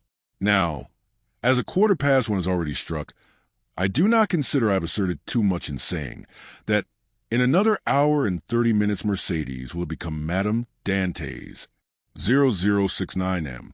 Fernand closed his eyes. A burning sensation passed across his brow, and he was compelled to support himself by the table to prevent his falling from his chair. But in spite of all his efforts, He could not refrain from uttering a deep groan, which, however, was lost amid the noisy felicitations of the company. "Upon my word," cried the old man, "you make short work of this kind of affair. Arrived here only yesterday morning, and married today at 3 o'clock. Commend me to a sailor for going the quick way to work. But," asked Danglars in a timid tone, "how did you manage about the other formalities? The contract, the settlement?" "The contract," answered Dantès laughingly. "It didn't take long to fix that. Mercedes is no fortune. I have none to settle on her. So, you see, our papers were quickly written out, and certainly do not come very expensive." This joke elicited a fresh burst of applause, so that what we presumed to be merely the betrothal feast turns out to be the actual wedding dinner, said Danglars. "No, no," answered Dantès. "Don't imagine I'm going to put you off in that shabby manner. Tomorrow morning I start for Paris. 4 days to go and the same to return, with 1 day to discharge the commission entrusted to me, is all the time I shall be absent. I shall be back here by the 1st of March, and on the 2nd I give my real marriage feast." This prospect of fresh festivity redoubled the hilarity of the guests to such a degree that the elder Dantès, who, at the commencement of the repast, had commented upon the silence that prevailed, now found it difficult, amid the general din of voices, to obtain a moment's tranquillity in which to drink to the health and prosperity of the bride and bridegroom. Dantès, perceiving the affectionate eagerness of his father, responded by a look of grateful pleasure, while Mercedes glanced at the clock and made an expressive gesture to Edmond. Around the table reigned that noisy hilarity which usually prevails at such a time among people sufficiently free from the demands of social position not to feel the trammels of etiquette. Such as at the commencement of the repast had not been able to seat themselves according to their inclination rose unceremoniously, and sought out more agreeable companions. Everybody talked at once, without waiting for a reply, and each one seemed to be contented with expressing his or her own thoughts. Fernand's paleness appeared to have communicated itself to Danglars. As for Fernand himself, he seemed to be enduring the tortures of the damned. Unable to rest, he was among the first to quit the table, and, as though seeking to avoid the hilarious mirth that rose in such deafening sounds, he continued, in utter silence, to pace the farther end of the salon. Caderousse approached him just as Danglars, whom Fernand seemed most anxious to avoid, had joined him in a corner of the room. "Upon my word," said Caderousse, from whose mind a friendly treatment of Dantès, united with the effect of the excellent wine he had partaken of, had effaced every feeling of envy or jealousy at Dantès' good fortune. "Upon my word, Dantès is a downright good fellow, and when I see him sitting there beside his pretty wife that is so soon to be, I cannot help thinking it would have been a great pity to serve him that trick you were planning yesterday." "Oh, there was no harm meant," answered Danglars. "At first I certainly did feel somewhat uneasy as to what Fernand might be tempted to do, but when I saw how completely he had mastered his feelings, even so far as to become one of his rival's attendants, I knew there was no further cause for apprehension." Caderousse looked full at Fernand. He was ghastly pale. "Certainly," continued Danglars, "the sacrifice was no trifling one when the beauty of the bride is concerned. Upon my soul, that future captain of mine is a lucky dog. Gad, I only wish he would let me take his place." "Shall we not set forth?" asked the sweet, silvery voice of Mercedes. 2 o'clock is just struck, and you know we are expected in a quarter of an hour. 0071 M. To be sure, cried Dantès, eagerly quitting the table. "Let's go directly." His words were re-echoed by the whole party, with vociferous cheers. At this moment Danglars, who had been incessantly observing every change in Fernand's look and manner, saw him stagger and fall back, with an almost convulsive spasm, against a seat placed near one of the open windows. At the same instant his ear caught a sort of indistinct sound on the stairs, followed by the measured tread of soldiery, with the clanking of swords and military accoutrements. Then came a hum and buzz as of many voices, so as to deaden even the noisy mirth of the bridal party, among whom a vague feeling of curiosity and apprehension quelled every disposition to talk, and almost instantaneously the most deathlike stillness prevailed. The sounds drew nearer. 3 blows were struck upon the panel of the door. The company looked at each other in consternation. "I demand admittance," said a loud voice outside the room. in the name of the law." As no attempt was made to prevent it, the door was opened and a magistrate, wearing his official scarf, presented himself, followed by 4 soldiers and a corporal. Uneasiness now yielded to most extreme dread on the part of those present. "May I venture to inquire the reason of this unexpected visit?" said Immoral, addressing the magistrate, whom he evidently knew. "There is doubtless some mistake easily explained." "If it be so," replied the magistrate, "rely upon every reparation being made. Meanwhile, I am the bearer of an order of arrest, and although I most reluctantly perform the task assigned me, it must nevertheless be fulfilled. Who among the persons here assembled answers to the name of Edmond Dantès?" Every eye was turned towards a young man who, spite of the agitation he could not but feel, advanced with dignity and said in a firm voice, "I am he. What is your pleasure with me?" "Edmond Dantès," replied the magistrate. "I arrest you in the name of the law." "Me?" repeated Edmond, slightly changing color. "And wherefore, I pray?" "I cannot inform you, but you will be duly acquainted with the reasons that have rendered such a step necessary at the preliminary examination." Morrow felt that further resistance or remonstrance was useless. He saw before him an officer delegated to enforce the law, and perfectly well knew that it would be as unavailing to seek pity from a magistrate decked with his official scarf as to address a petition to some cold marble effigy. Old Dantès, however, sprang forward. There are situations which the heart of father or mother cannot be made to understand. He prayed and supplicated in terms so moving that even the officer was touched, and, although firm in his duty, he kindly said, "My worthy friend, let me beg of you to calm your apprehensions. Your son has probably neglected some prescribed form or attention in registering his cargo, and it is more than probable he will be set at liberty directly he is given the information required, whether touching the health of his crew or the value of his freight." "What is the meaning of all this?" inquired Catarus, frowningly, of Danglars, who had assumed an air of utter surprise. 0073M.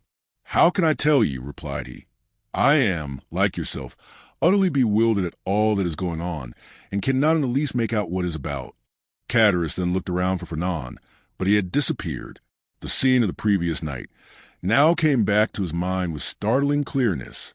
The painful catastrophe he had just witnessed appeared effectually to have rent away the veil which the intoxication of the evening before had raised between himself and his memory. So, said he, in a hoarse and choking voice, to Danglars. "This, then, I suppose, is a part of the trick you were concerting yesterday? All I can say is, that if it be so, 'tis an ill turn, and well deserves to bring double evil on those who projected it." "Nonsense," returned Danglars. "I tell you again I have nothing whatever to do with it. Besides, you know very well that I tore the paper to pieces." "No, you did not," answered Catarus. "You merely threw it by. I saw it lie in a corner." "Hold your tongue, you fool! What should you know about it?" "Why, you were drunk." "Where's Fernand?" inquired Catarus. "How do I know?" replied Danglars. "Gone, as every prudent man ought to be, to look after his own affairs, most likely. Never mind where he is. Let you and I go and see what is to be done for our poor friends."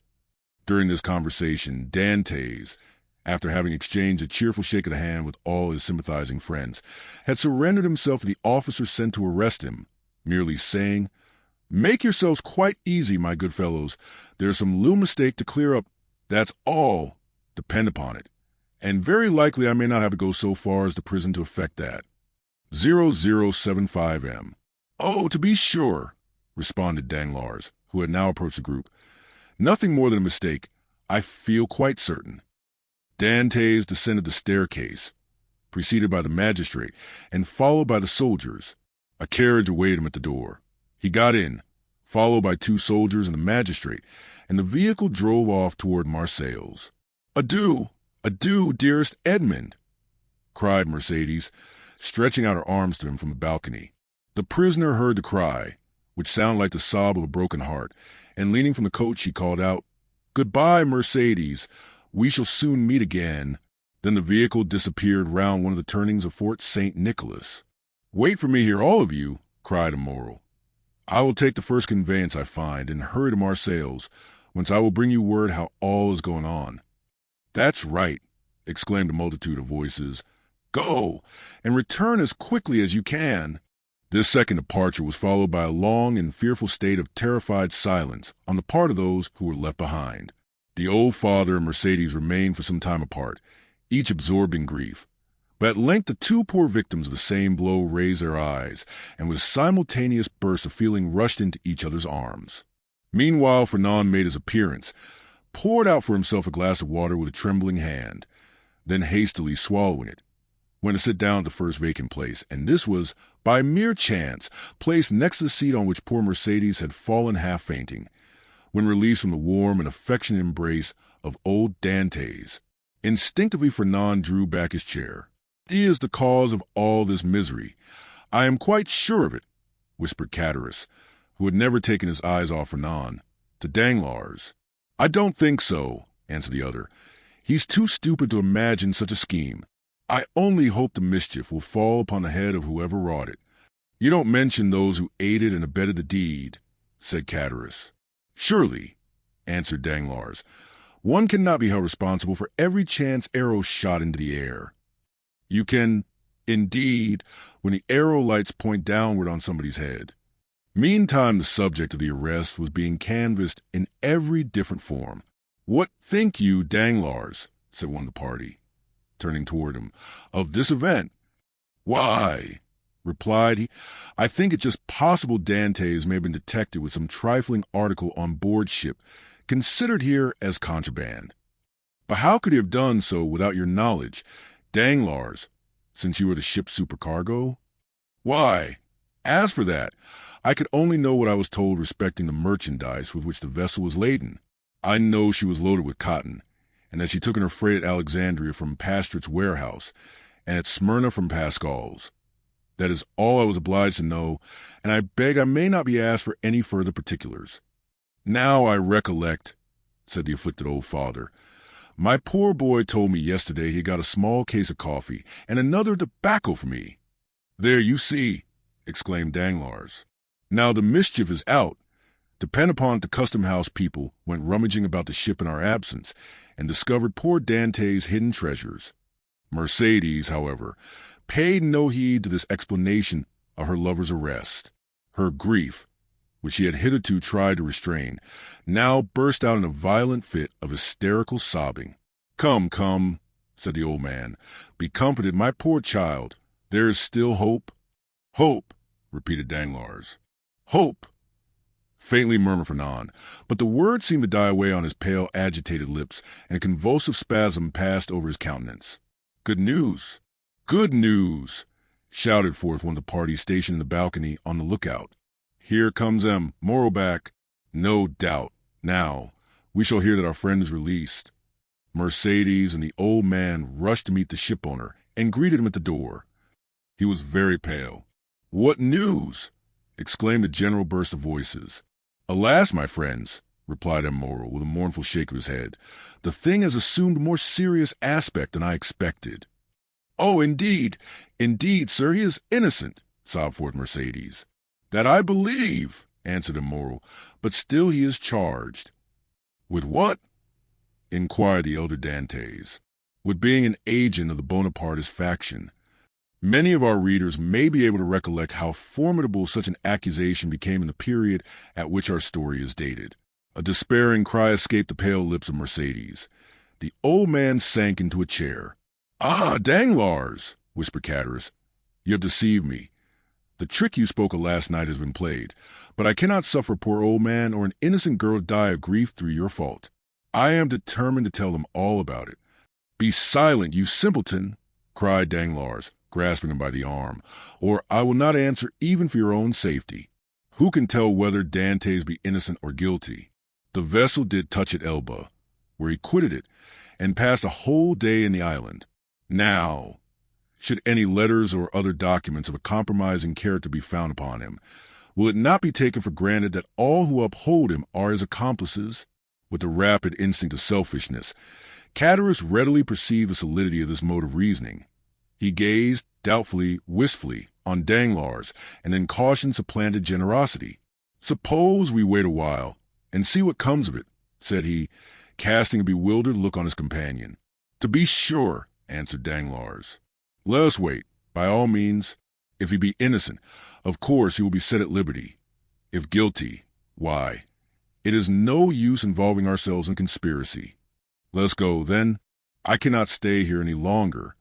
With all my heart, replied Danglars, pleased to find the others so tractable. Let us take ourselves out of the way, and leave things for present to take their course. After their departure, Fernand, who had now again become a friend and protector of Mercedes, led the girl to her home, while some friends of Dantès conducted his father, nearly lifeless, to the Allées de Mailhan. The rumor of Edmond's arrest as a Bonapartist agent was not slow in circulating throughout the city. Could you ever have credited such a thing, my dear Danglars? Asked him Morrel, as, on his return to port for the purpose of gleaning fresh tidings of Dantès, from M. de Villefort, the assistant procurer, he overtook his supercargo and Cataris. Could you have believed such a thing possible? Why, you know I told you, replied Danglars, that I consider the circumstance of his having anchored at the island of Elba as a very suspicious circumstance. And did you mention these suspicions to any person beside myself? 0079M. Certainly not, returned Danglars, then added in a low whisper, you understand that, on account of your uncle M. Policar Morrel, who served under the other government, and who does not altogether conceal what he thinks on the subject, you are strongly suspected of regretting the abdication of Napoleon. I should have feared to injure both Edmond and yourself, had I divulged my own apprehensions to a soul. I am too well aware that though a subordinate, like myself, is bound to acquaint the shipowner with everything that occurs, there are many things he ought most carefully to conceal from all else. 'Tis well, Danglars, 'tis well, replied M. Morrel.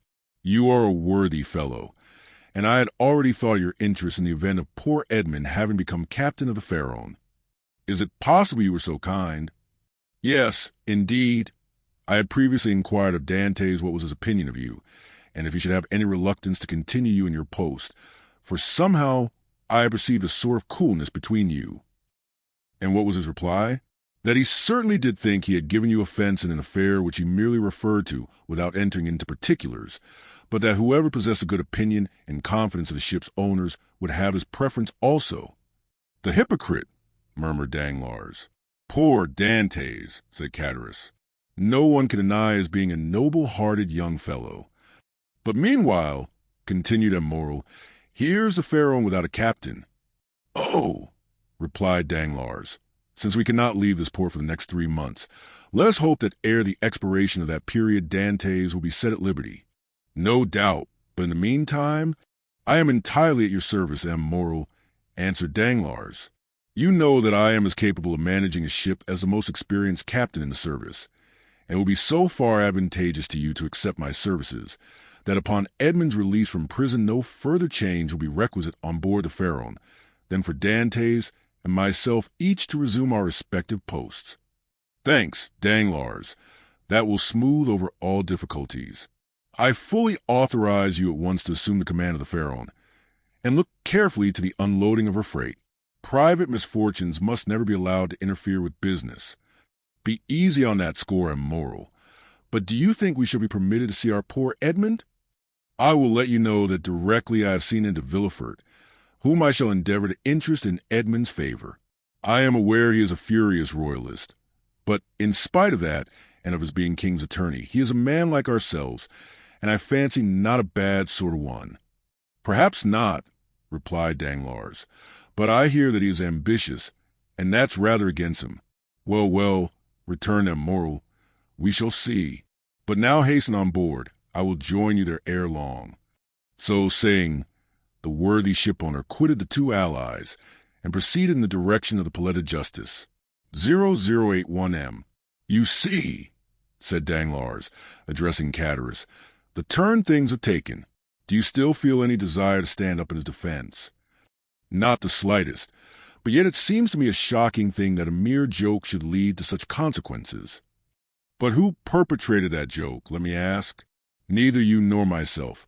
But Fernand, you knew very well that I threw the paper into a corner of the room. Indeed, I fancied I had destroyed it.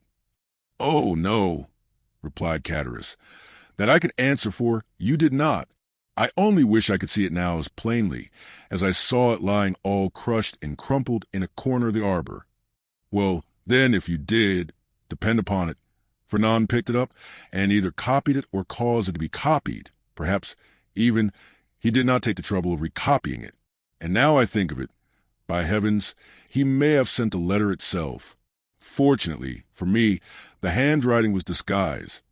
Then you were aware of Dantès being engaged in a conspiracy? Not I. As I before said, I thought the whole thing was a joke. Nothing more. It seems, however, that I have unconsciously stumbled upon the truth. Still, argued Catarus, I would give a great deal if nothing of the kind had happened, or at least that I had no hand in it. You will see, Danglars, that will turn out an unlucky job for both of us. Nonsense. If any harm come of it, it should fall on a guilty person, and that, you know, is Fernand. How can we be implicated in any way? All we have got to do is to keep our own counsel and remain perfectly quiet, not breathing a word to any living soul, and you will see that the storm will pass away without in the least affecting us. Amen, responded Catarus, waving his hand in token of adieu to Danglars, and bending his steps towards Elise de Mailhan, moving his head to and fro, and muttering as he went, after the manner of one whose mind was overcharged with one absorbing idea. So far, then, said Danglars mentally, all has gone as I would have it. I am, temporarily, commander of the Pharaon, with the certainty of being permanently so, if that fool of a Catarus can be persuaded to hold his tongue. My only fear is the chance of Dantès being released. But there, he is in the hands of justice, and, added he with a smile, she will take her own. So saying, he leaped into a boat, desiring to be rowed on board the Pharaon, where Immoral had agreed to meet him. Chapter 6. The Deputy Procureur du Roi. In one of the aristocratic mansions built by Puget in the Rue du Grand Cours opposite the Medusa Fountain, a second marriage feast was being celebrated, almost at the same hour with the nuptial repast given by Dantès. In this case, however, although the occasion of the entertainment was similar, the company was strikingly dissimilar. Instead of a rude mixture of sailors, soldiers, and those belonging to the humblest grade of life, the present assembly was composed of the very flower of Marseille society, magistrates who had resigned their office during the usurper's reign, officers who had deserted from the imperial army and joined forces with Condé, and younger members of families, brought up to hate and execrate the man whom 5 years of exile would convert into a martyr, and 15 of restoration elevate to the rank of a god. The guests were still at table, and the heated and energetic conversation that prevailed betrayed the violent and vindictive passions that then agitated each dweller of the South, where, unhappily, for 5 centuries religious strife had long given increased bitterness to the violence of party feeling. The emperor, now king of the petty island of Elba, after having held sovereign sway over 1/2 of the world, counting as his subjects a small population of 5 or 6,000 souls, after having been accustomed to hear the vive Napoleons of 120 millions of human beings, uttered in 10 different languages, was looked upon here as a ruined man, separated forever from any fresh connection with France or claim to her throne. The magistrates freely discussed their political views.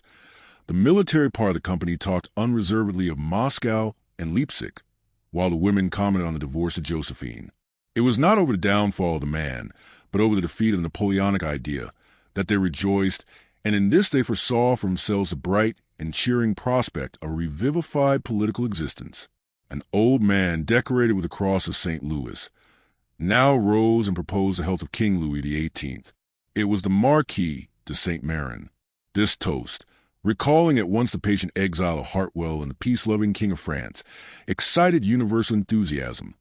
Glasses were elevated in the air à l'anglaise, and the ladies, snatching their bouquets from their fair bosoms, strewed the table with their floral treasures.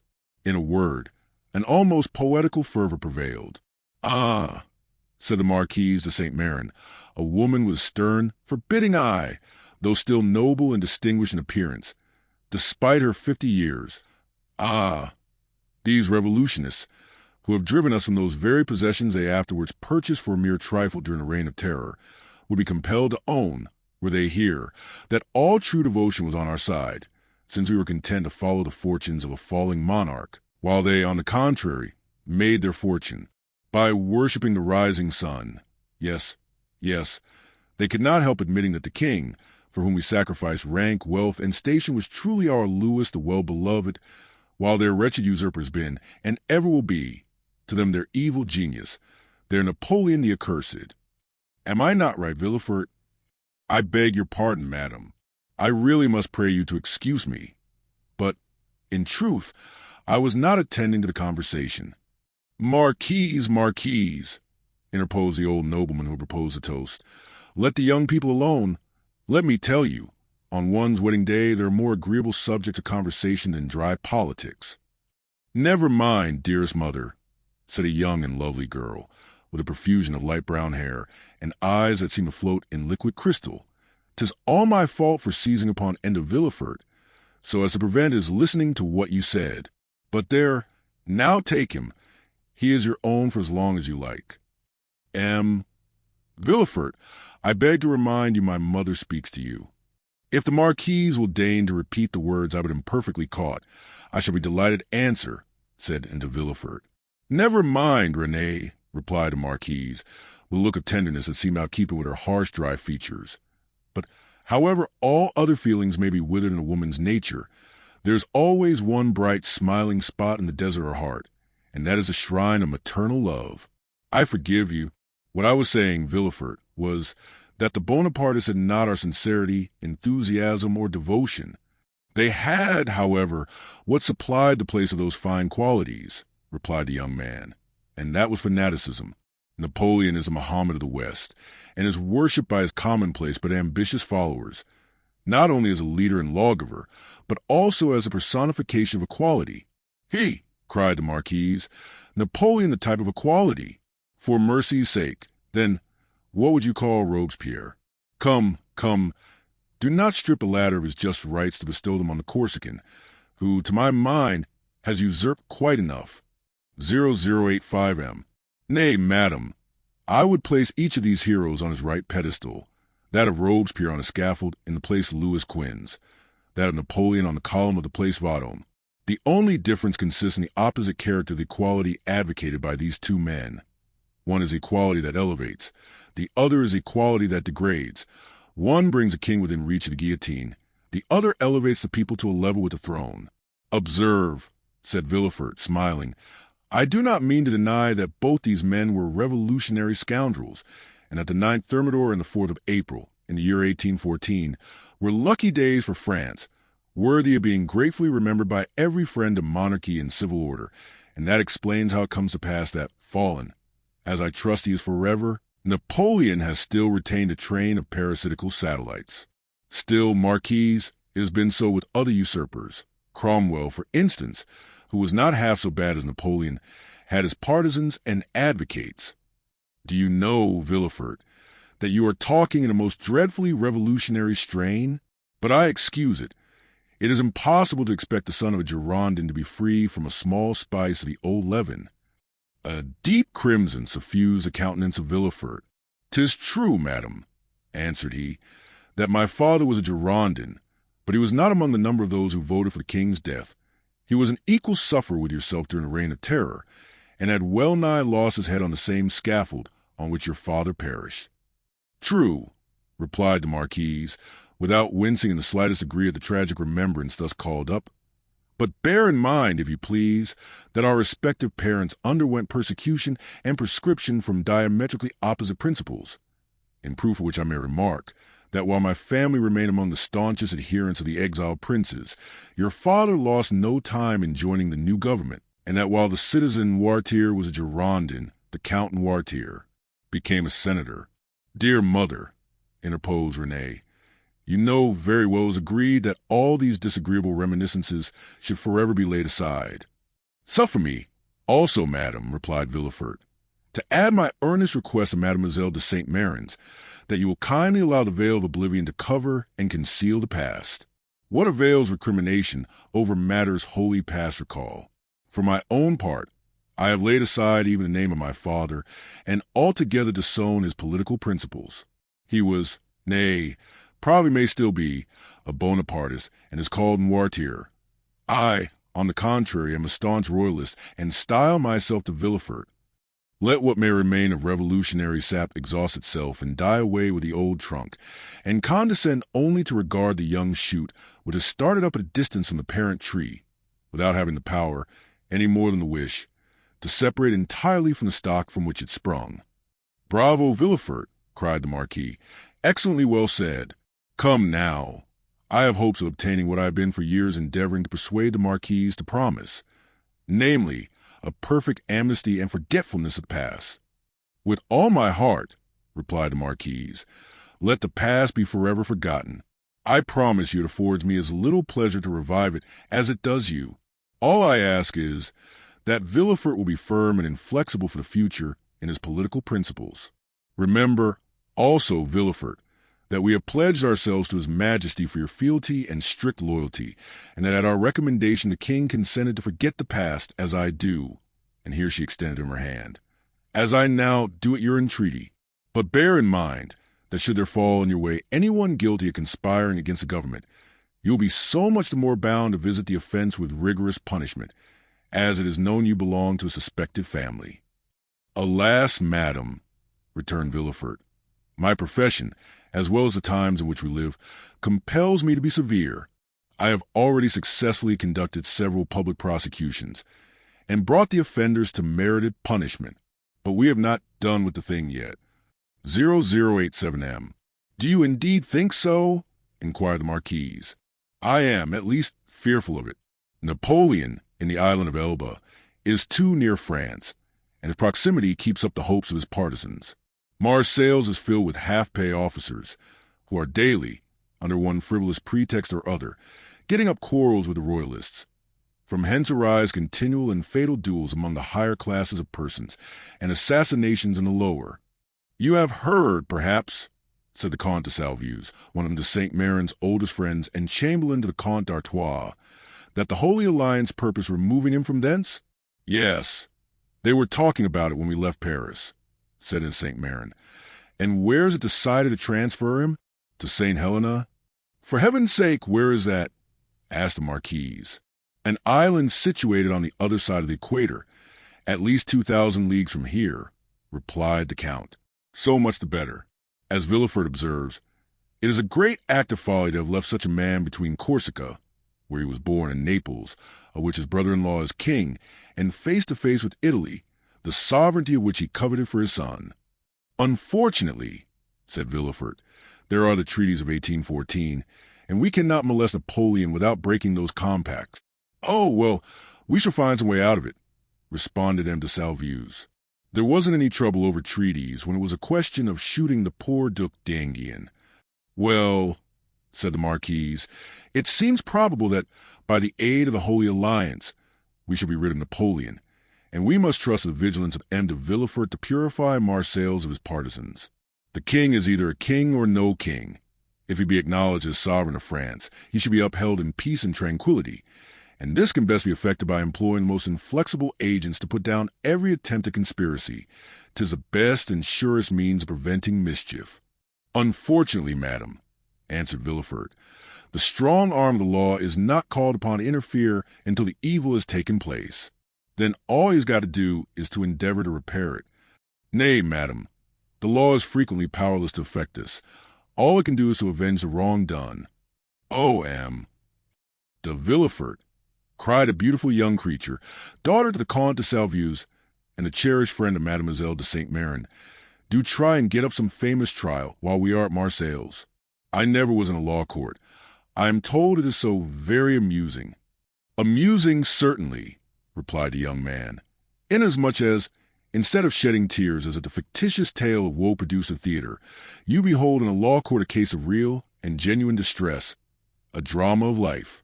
The prisoner whom you there see pale, agitated, and alarmed, instead of, as is the case when a curtain falls on a tragedy, going home to sup peacefully with his family, and then retiring to rest, that he may recommence his mimic woes on the morrow, is removed from your sight merely to be reconducted to his prison and delivered up to the executioner. I leave you to judge how far your nerves are calculated to bear you through such a scene. Of this, however, Be assured that should any favorable opportunity present itself, I will not fail to offer you the choice of being present." "For shame, M. de Villefort," said Renée, becoming quite pale. "Don't you see how you are frightening us? And yet you laugh. What would you have? 'Tis like a duel. I have already recorded sentence of death 5 or 6 times against the movers of political conspiracies, and who can say how many daggers may be ready sharpened, and only waiting a favorable opportunity to be buried in my heart." "Gracious heavens, M. de Villefort," said Renée, becoming more and more terrified. "You surely are not in earnest." "Indeed I am," replied the young magistrate with a smile. "And in the interesting trial a young lady is anxious to witness, the case would only be still more aggravated. Suppose, for instance, the prisoner, as is more than probable, to have served under Napoleon. Well, can you expect for an instant that one accustomed, at the word of his commander, to rush fearlessly on the very bayonets of his foe, will scruple more to drive a stiletto into the heart of one he knows to be his personal enemy than to slaughter his fellow creatures, merely because bidden to do so by one he is bound to obey? Besides, one requires the excitement of being hateful in the eyes of the accused, in order to lash oneself into a state of sufficient vehemence and power. I would not choose to see the man against whom I pleaded smile, as though in mockery of my words. No, my pride is to see the accused pale, agitated, and as though being out of all composure by the fire of my eloquence." Renée uttered a smothered exclamation. "Bravo!" cried one of the guests. "That is what I call talking to some purpose. Just the person we require at a time like the present," said a second. "What a splendid business that last case of yours was, my dear Villefort," remarked a third. "I mean the trial of the man for murdering his father. Upon my word, you killed him ere the executioner had laid his hand upon him." "Oh, as for parricides and such dreadful people as that," interposed Renée, "it matters very little what is done to them. But as regards poor unfortunate creatures whose only crime consists in having mixed themselves up in political intrigues, why, that is the very worst offense they could possibly commit. For, don't you see, Renée, the king is the father of his people, and he who shall plot or contrive aught against the life and safety of the parent of 32 millions of souls is a parricide upon a fearfully great scale?" "I don't know anything about that," replied Renée, "but, M. de Villefort, you have promised me, have you not, always to show mercy to those I plead for?" "Make yourself quite easy on that point," answered Villefort with one of the sweetest smiles. "You and I will always consult upon our verdicts." "My love," said the Marquise, "attend to your doves, your lapdogs, and embroidery, but do not meddle with what you do not understand. Nowadays the military profession is in abeyance, and the magisterial robe is the badge of honor. There is a wise Latin proverb that is very much in point. Sed in arma togae, said Villefort with a bow. "I cannot speak Latin," responded the Marquise. "Well," said Renée, "I cannot help regretting you had not chosen some other profession than your own, a physician, for instance. Do you know, I always felt a shudder at the idea of even destroying angel—" "Dear, good Renée," whispered Villefort, as he gazed with unutterable tenderness on the lovely speaker. "Let us hope, my child," cried the Marquis, "that M. de Villefort may prove the moral and political physician of this province. If so, he will have achieved a noble work, and one which will go far to efface the recollection of his father's conduct," added the incorrigible Marquise.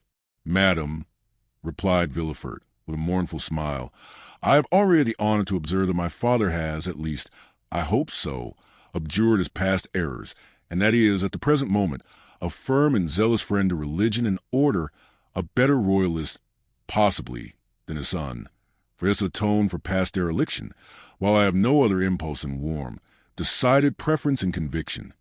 Having made this well-turned speech, Villefort looked carefully around to mark the effect of his oratory, much as he would have done had he been addressing the bench in open court.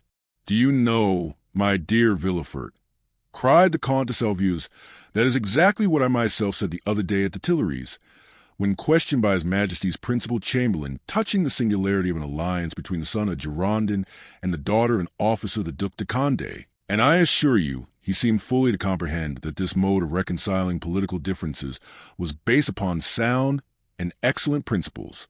Then the king, who, without our suspecting it, had overheard our conversation, interrupted us by saying, "Villefort, observe that the king did not pronounce the word noirtier, but on the contrary, placed considerable emphasis on that of Villefort. Villefort, said His Majesty, is a young man of great judgment and discretion, who will be sure to make a figure in his profession.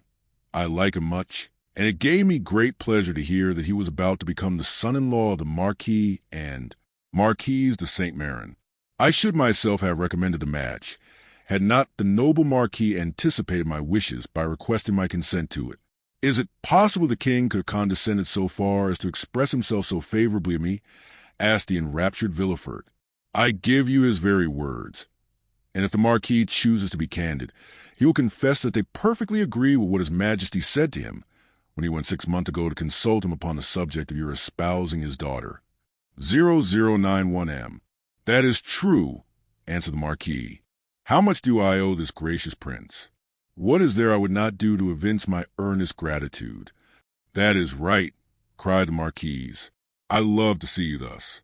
Now, then, were a conspirator to fall into your hands, he would be most welcome." "For my part, dear mother," interposed Renée, "I trust your wishes will not prosper, and that Providence will only permit petty offenders, poor debtors, and miserable cheats to fall into M. de Villefort's hands. Then I shall be contented. Just the same as though you prayed that a physician might only be called upon to prescribe for headaches, measles, and the stings of wasps, or any other slight affection of the epidermis. If you wish to see me the king's attorney, you must desire for me some of those violent and dangerous diseases from the cure of which so much honor redounds to the physician." At this moment, and as though the utterance of Villefort's wishes sufficed to effect his accomplishment, a servant entered the room and whispered a few words in his ear. Villefort immediately rose from table and quitted the room upon the plea of urgent business. He soon, however, returned, his whole face beaming with delight.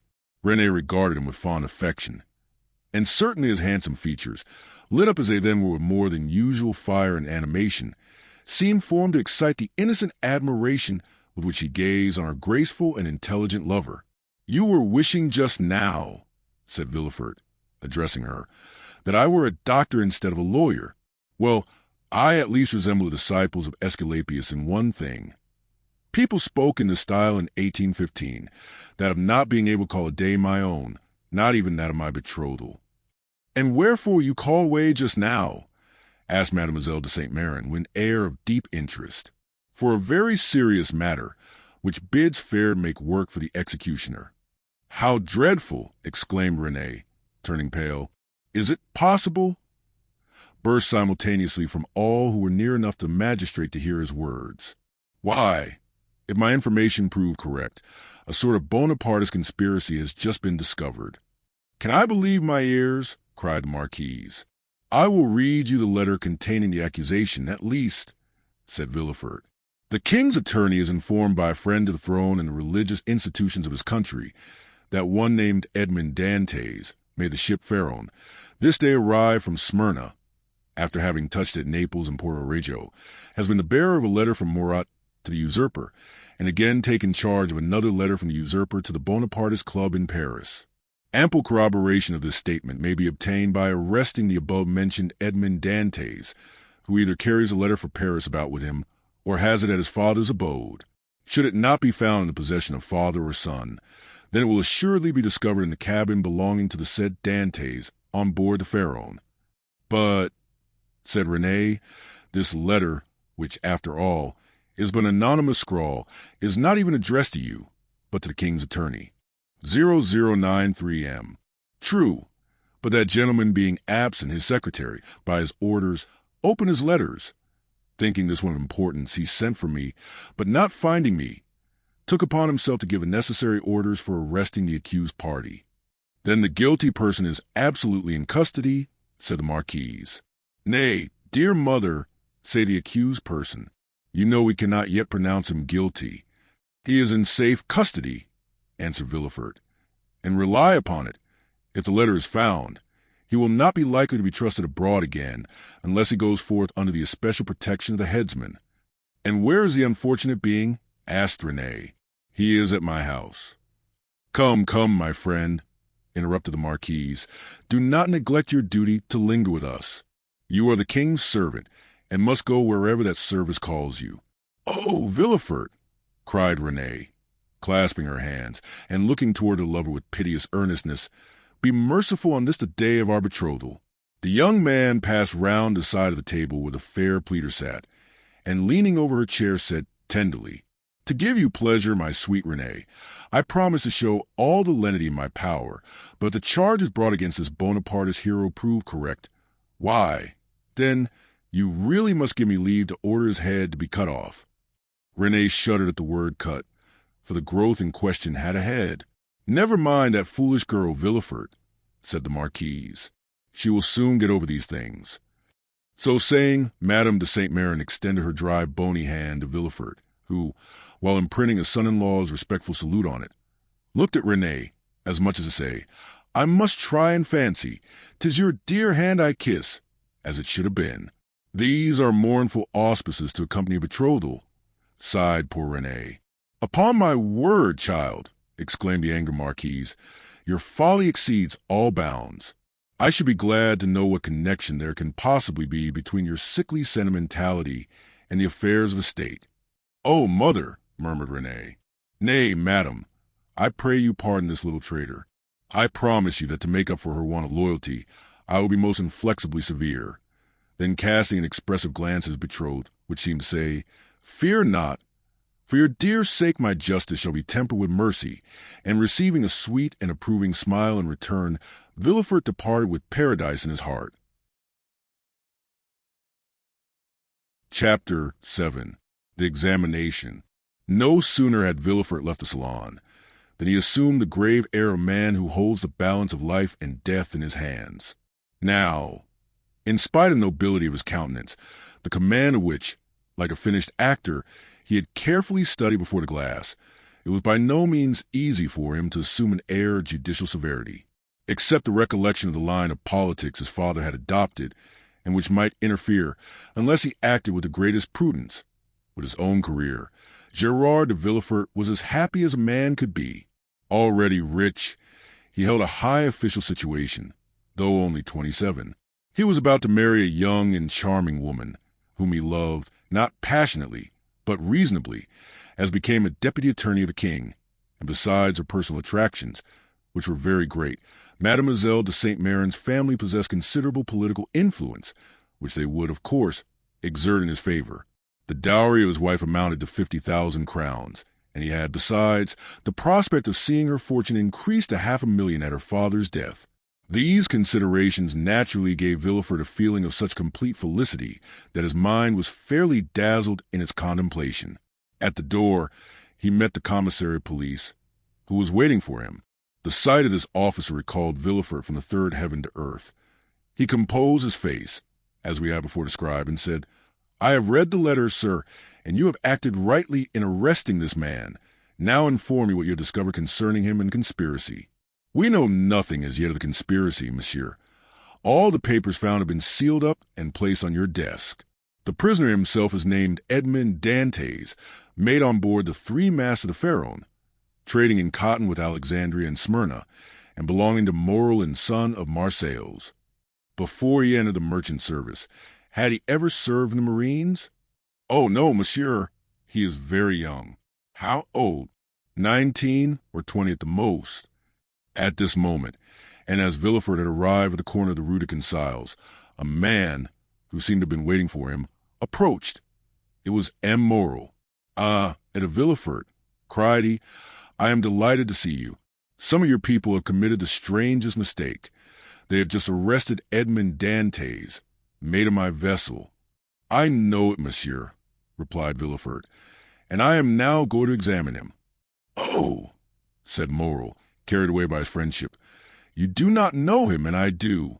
He is the most estimable, the most trustworthy creature in the world, and I will venture to say there is not a better seaman in all the merchant service. Oh, and to Villefort, I beseech your indulgence for him." Villefort, as we have seen, belonged to the aristocratic party at Marseilles, Morel to plebeian. The first was a royalist, the other suspected of Bonapartism.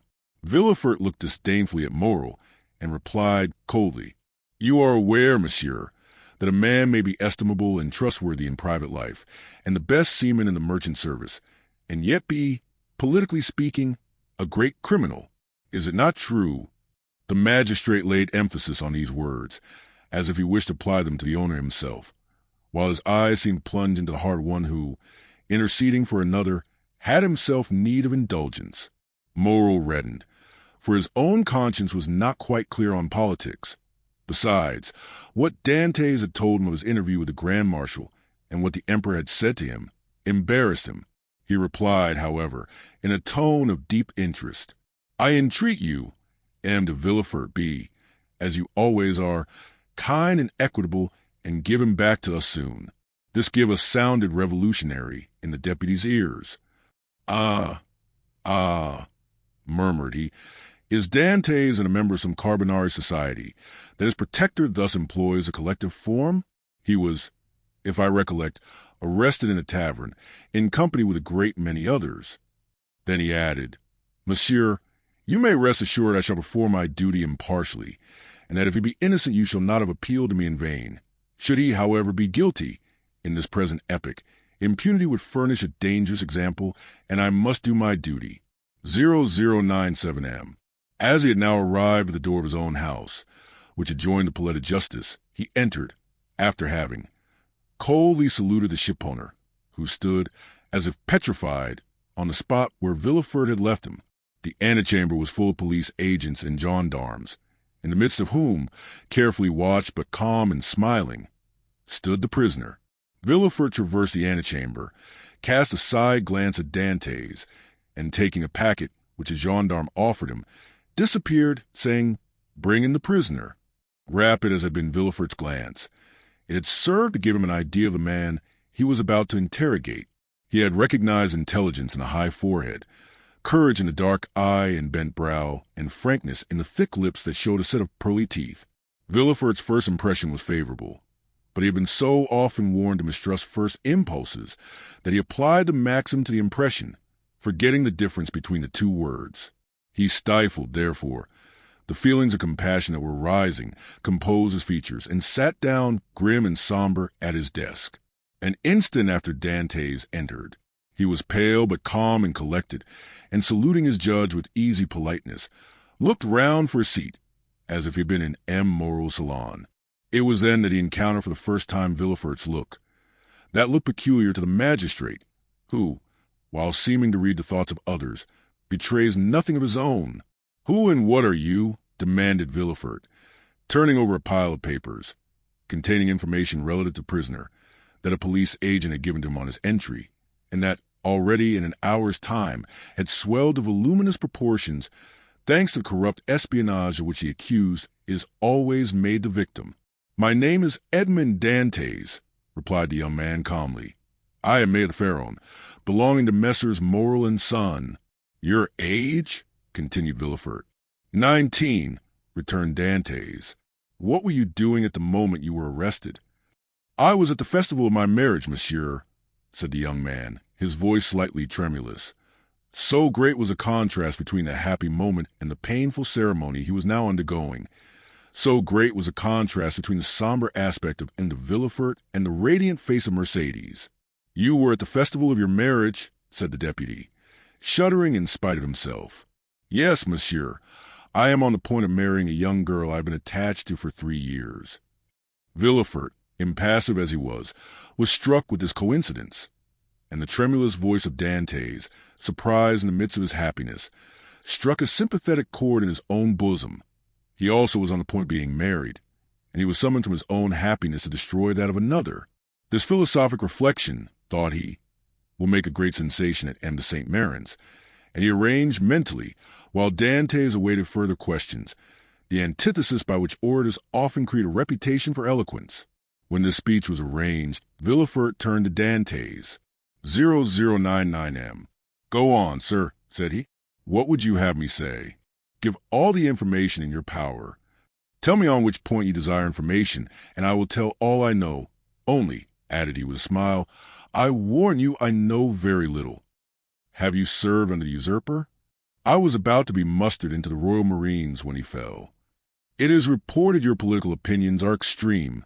said Villefort, who had never heard anything of the kind, but was not sorry to make this inquiry, as if it were an accusation.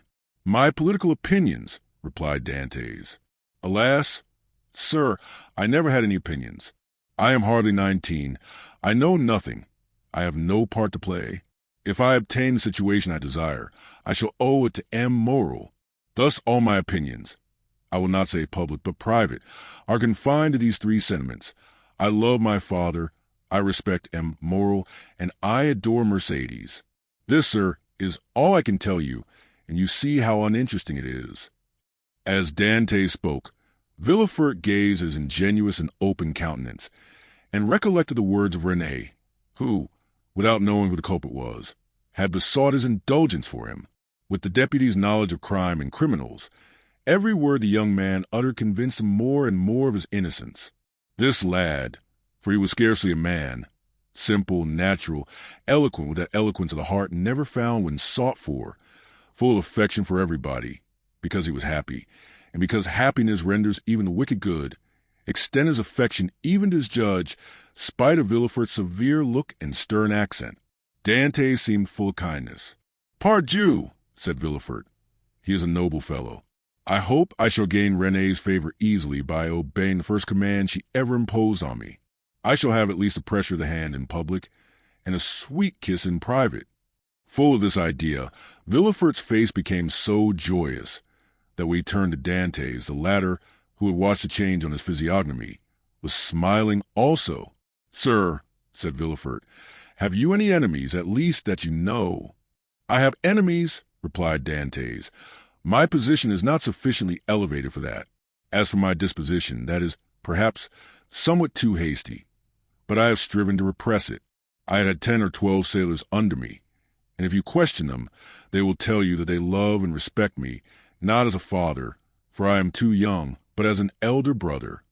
But you may have excited jealousy. You are about to become captain at 19, an elevated post. You are about to marry a pretty girl who loves you, and these two pieces of good fortune may have excited the envy of someone. You are right. You know men better than I do, and what you say may possibly be the case, I confess. But if such persons are among my acquaintances, I prefer not to know it, because then I should be forced to hate them. You are wrong. You should always strive to see clearly around you. You seem a worthy young man. I will depart from the strict line of my duty to aid you in discovering the author of this accusation. Here is the paper. Do you know the writing?"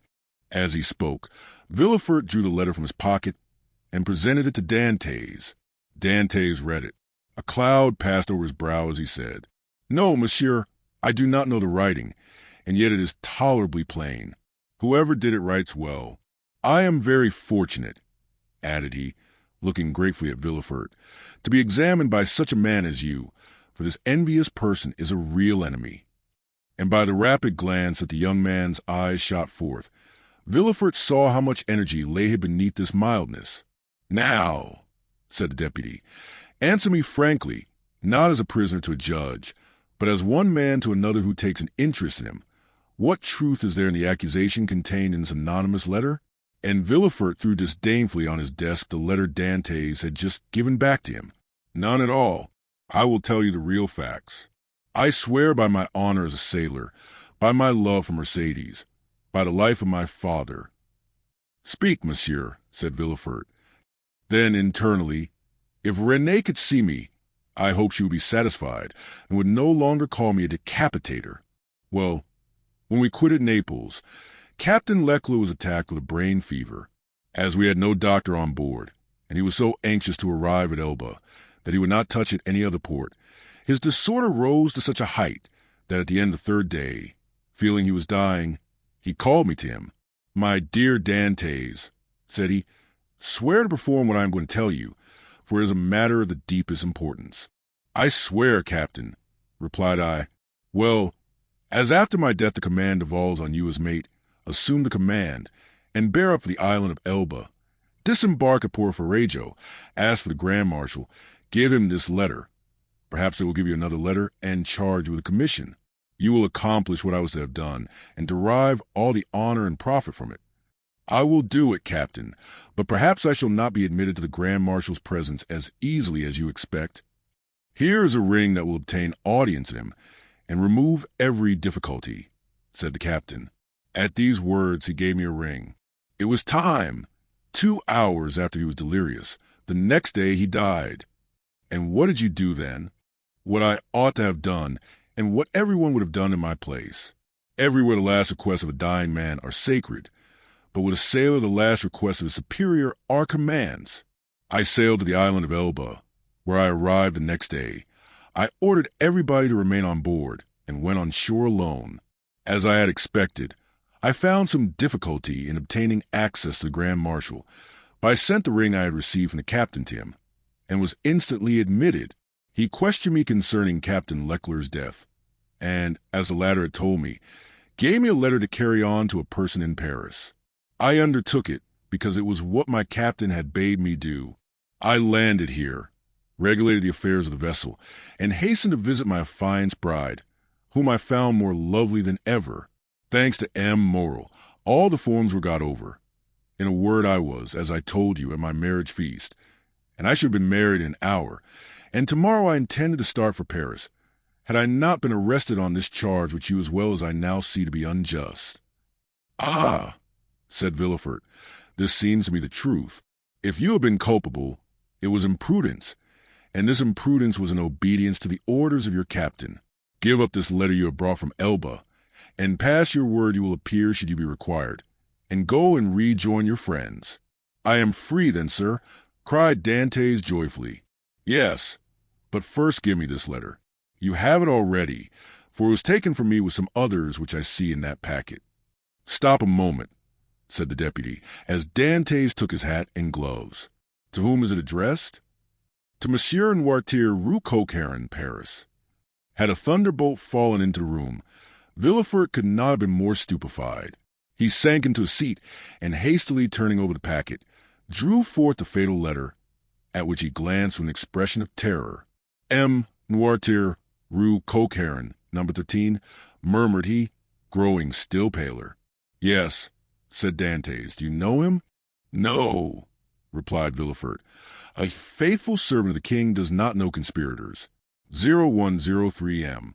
"It is a conspiracy, then?" asked Dantès, who, after believing himself free, now began to feel a tenfold alarm. "I have, however, already told you, sir, I was entirely ignorant of the contents of the letter." "Yes, but you knew the name of the person to whom it was addressed," said Villefort. "I was forced to read the address to know to whom to give it." "Have you shown this letter to anyone?" asked Villefort, becoming still more pale. "To no one, on my honor. Everybody is ignorant that you are the bearer of a letter from the island of Elba and addressed to M. Noirtier. Everybody, except the person who gave it to me."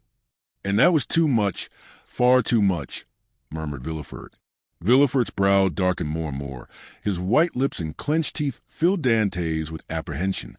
After reading the letter, Villefort covered his face with his hands. "Oh," said Dantès timidly, "what is the matter?" Villefort made no answer, but raised his head at the expiration of a few seconds, and again perused the letter. "And you say that you are ignorant of the contents of this letter?" "I give you my word of honor, sir," said Dantès. "But what is the matter?" "You are ill. Shall I ring for assistance? Shall I call?" "No," said Villefort, rising hastily. "Stay where you are. It is for me to give orders here, and not you." "Monsieur," replied Dantès proudly, "it was only to summon assistance for you." "I want none. It was a temporary indisposition. Attend to yourself. Answer me." Dantès waited, expecting a question, but in vain. Villefort fell back on his chair, passed his hand over his brow, moist with perspiration, and, for the third time, read the letter. "Oh, if he knows the contents of this," murmured he, "and that Noirtier is the father of Villefort, I am lost." And he fixed his eyes upon Edmond, as if he would have penetrated his thoughts. "Oh, it is impossible to doubt it," cried he suddenly.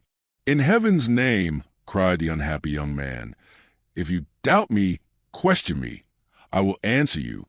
Villefort made a violent effort, and in a tone he strove to render firm. "Sir," said he, "I am no longer able, as I had hoped, to restore you immediately to liberty. Before doing so, I must consult the trial justice, What my own feeling is you already know. Oh, monsieur, cried Dantès, you have been rather friend than a judge. 0105M. Well, I must detain you some time longer, but I will strive to make it as short as possible. The principal charge against you is this letter, and you see, Villefort approached the fire, cast it in, and waited until it was entirely consumed. You see, I destroy it? Oh, exclaimed Dantès, you are goodness itself. Listen, continued Villefort, you can now have confidence in me after what I have done. Oh, command, and I will obey. Listen, this is not a command, but advice I give you. Speak, and I will follow your advice. I shall detain you until this evening in the Palais de Justice. Should anyone else interrogate you, say to him what you have said to me, but do not breathe a word of this letter. I promise. It was Villefort who seemed to entreat, and the prisoner who reassured him. You see, continued he, glancing toward the grate, where a fragment of burnt paper fluttered in the flames, the letter is destroyed. You and I alone know of its existence. Should you, therefore, be questioned, deny all knowledge of it. Deny it boldly, and you are saved. Be satisfied. I will deny it. It was the only letter you had. It was... Swear it. I swear it. Villefort rang. A police agent entered. Villefort whispered some words in his ear, to which the officer replied by a motion of his head. Follow him, said Villefort to Dantès. Dantès saluted Villefort and retired. Hardly had the door closed when Villefort threw himself half-fainting into a chair. Alas, alas, murmured he. If the procureur himself had been at Marseilles, I should have been ruined.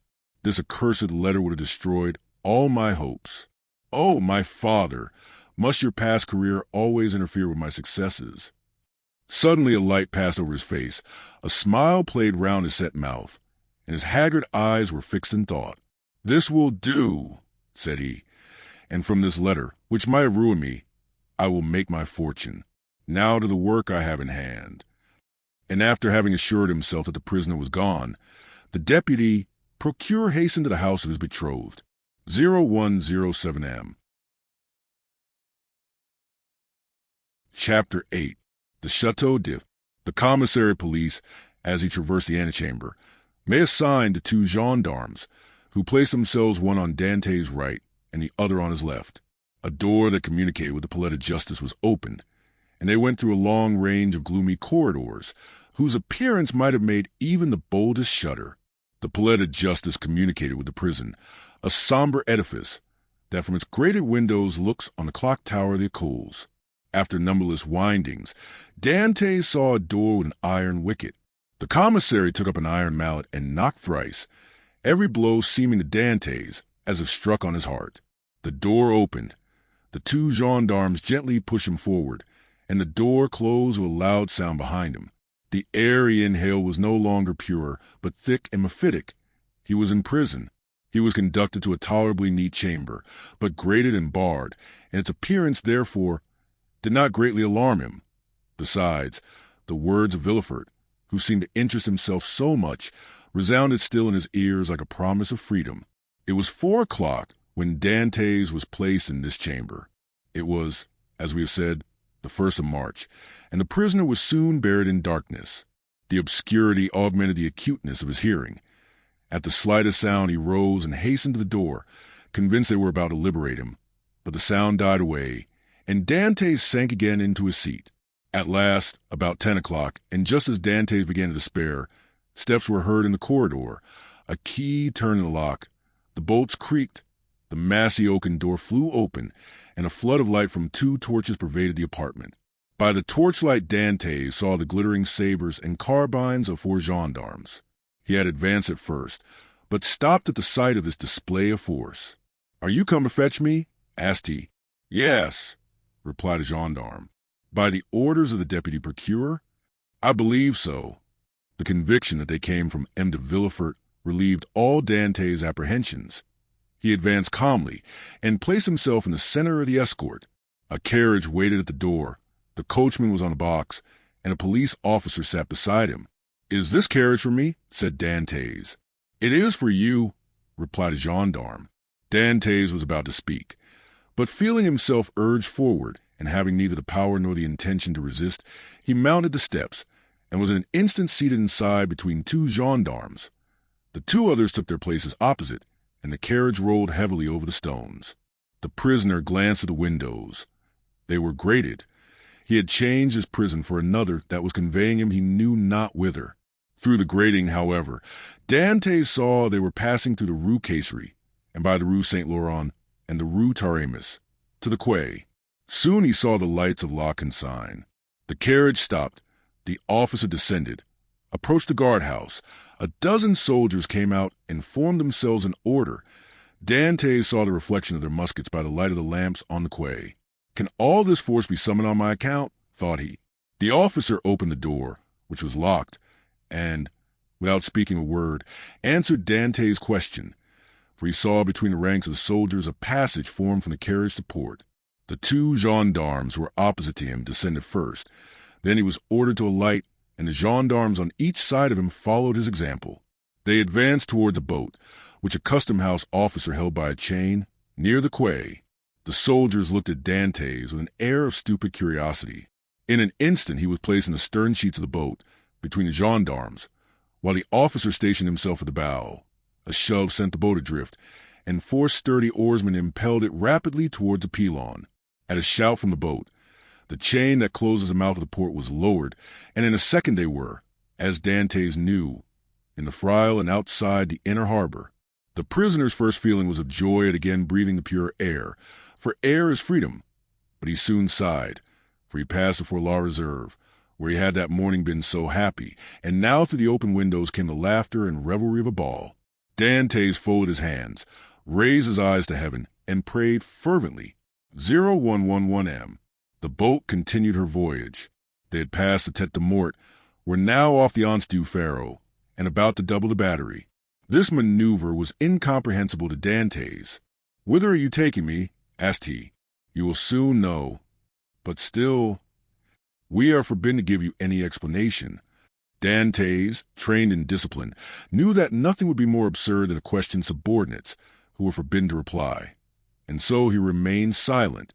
The most vague and wild thoughts passed through his mind. The boat they were in could not make a long voyage.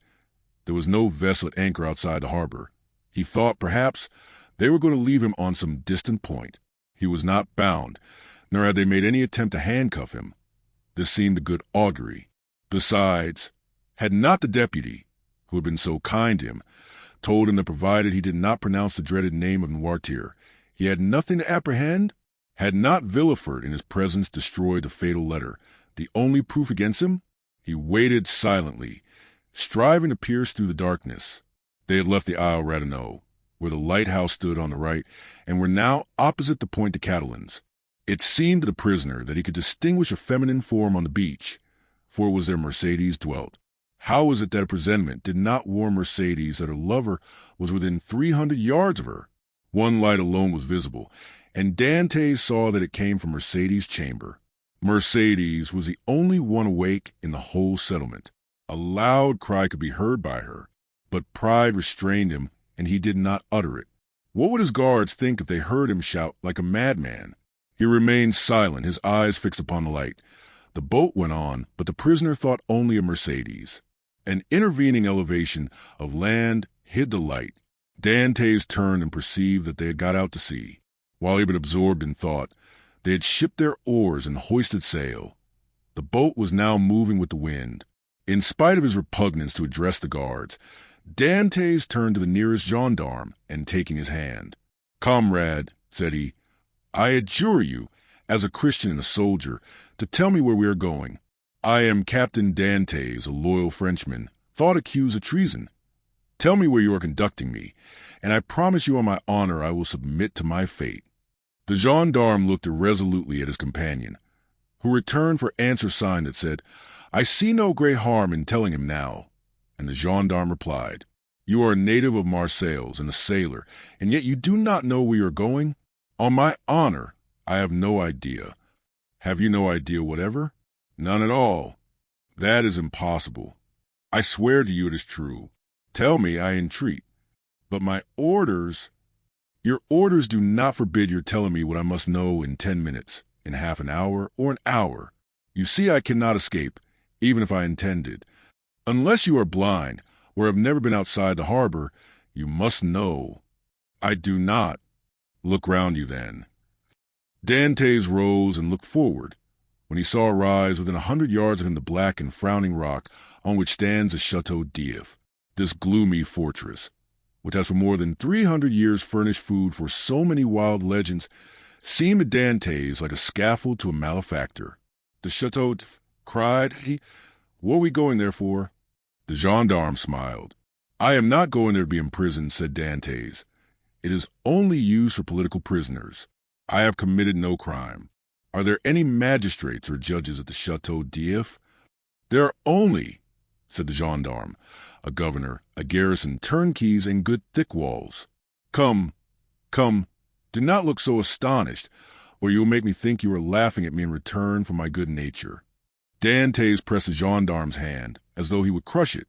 You think, then, said he, that I am taken to the Chateau to be imprisoned there?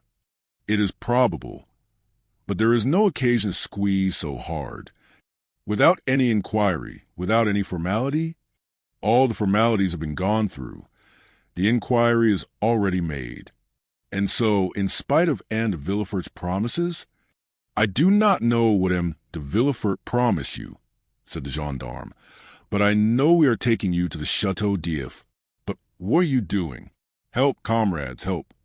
By a rapid movement, which the gendarme's practice I perceive, Dantès sprang forward, precipitated himself into the sea. But for vigorous arms seized him as his feet quitted the bottom of the boat. He fell back, cursing with rage. Good, said the gendarme, placing his knee on his chest. This is the way you keep your word as a sailor. Believe soft-spoken gentlemen again. Hark ye, my friend, I have disobeyed my first order, but I will not disobey the second. And if you move, I will blow your brains out. And he leveled his carbine at Dantès, who felt the muzzle against his temple. For a moment the idea of struggling crossed his mind, and of so ending the unexpected evil that had overtaken him. But he bethought him of M. de Villefort's promise. And besides, death in a boat from the hand of a gendarme seemed too terrible.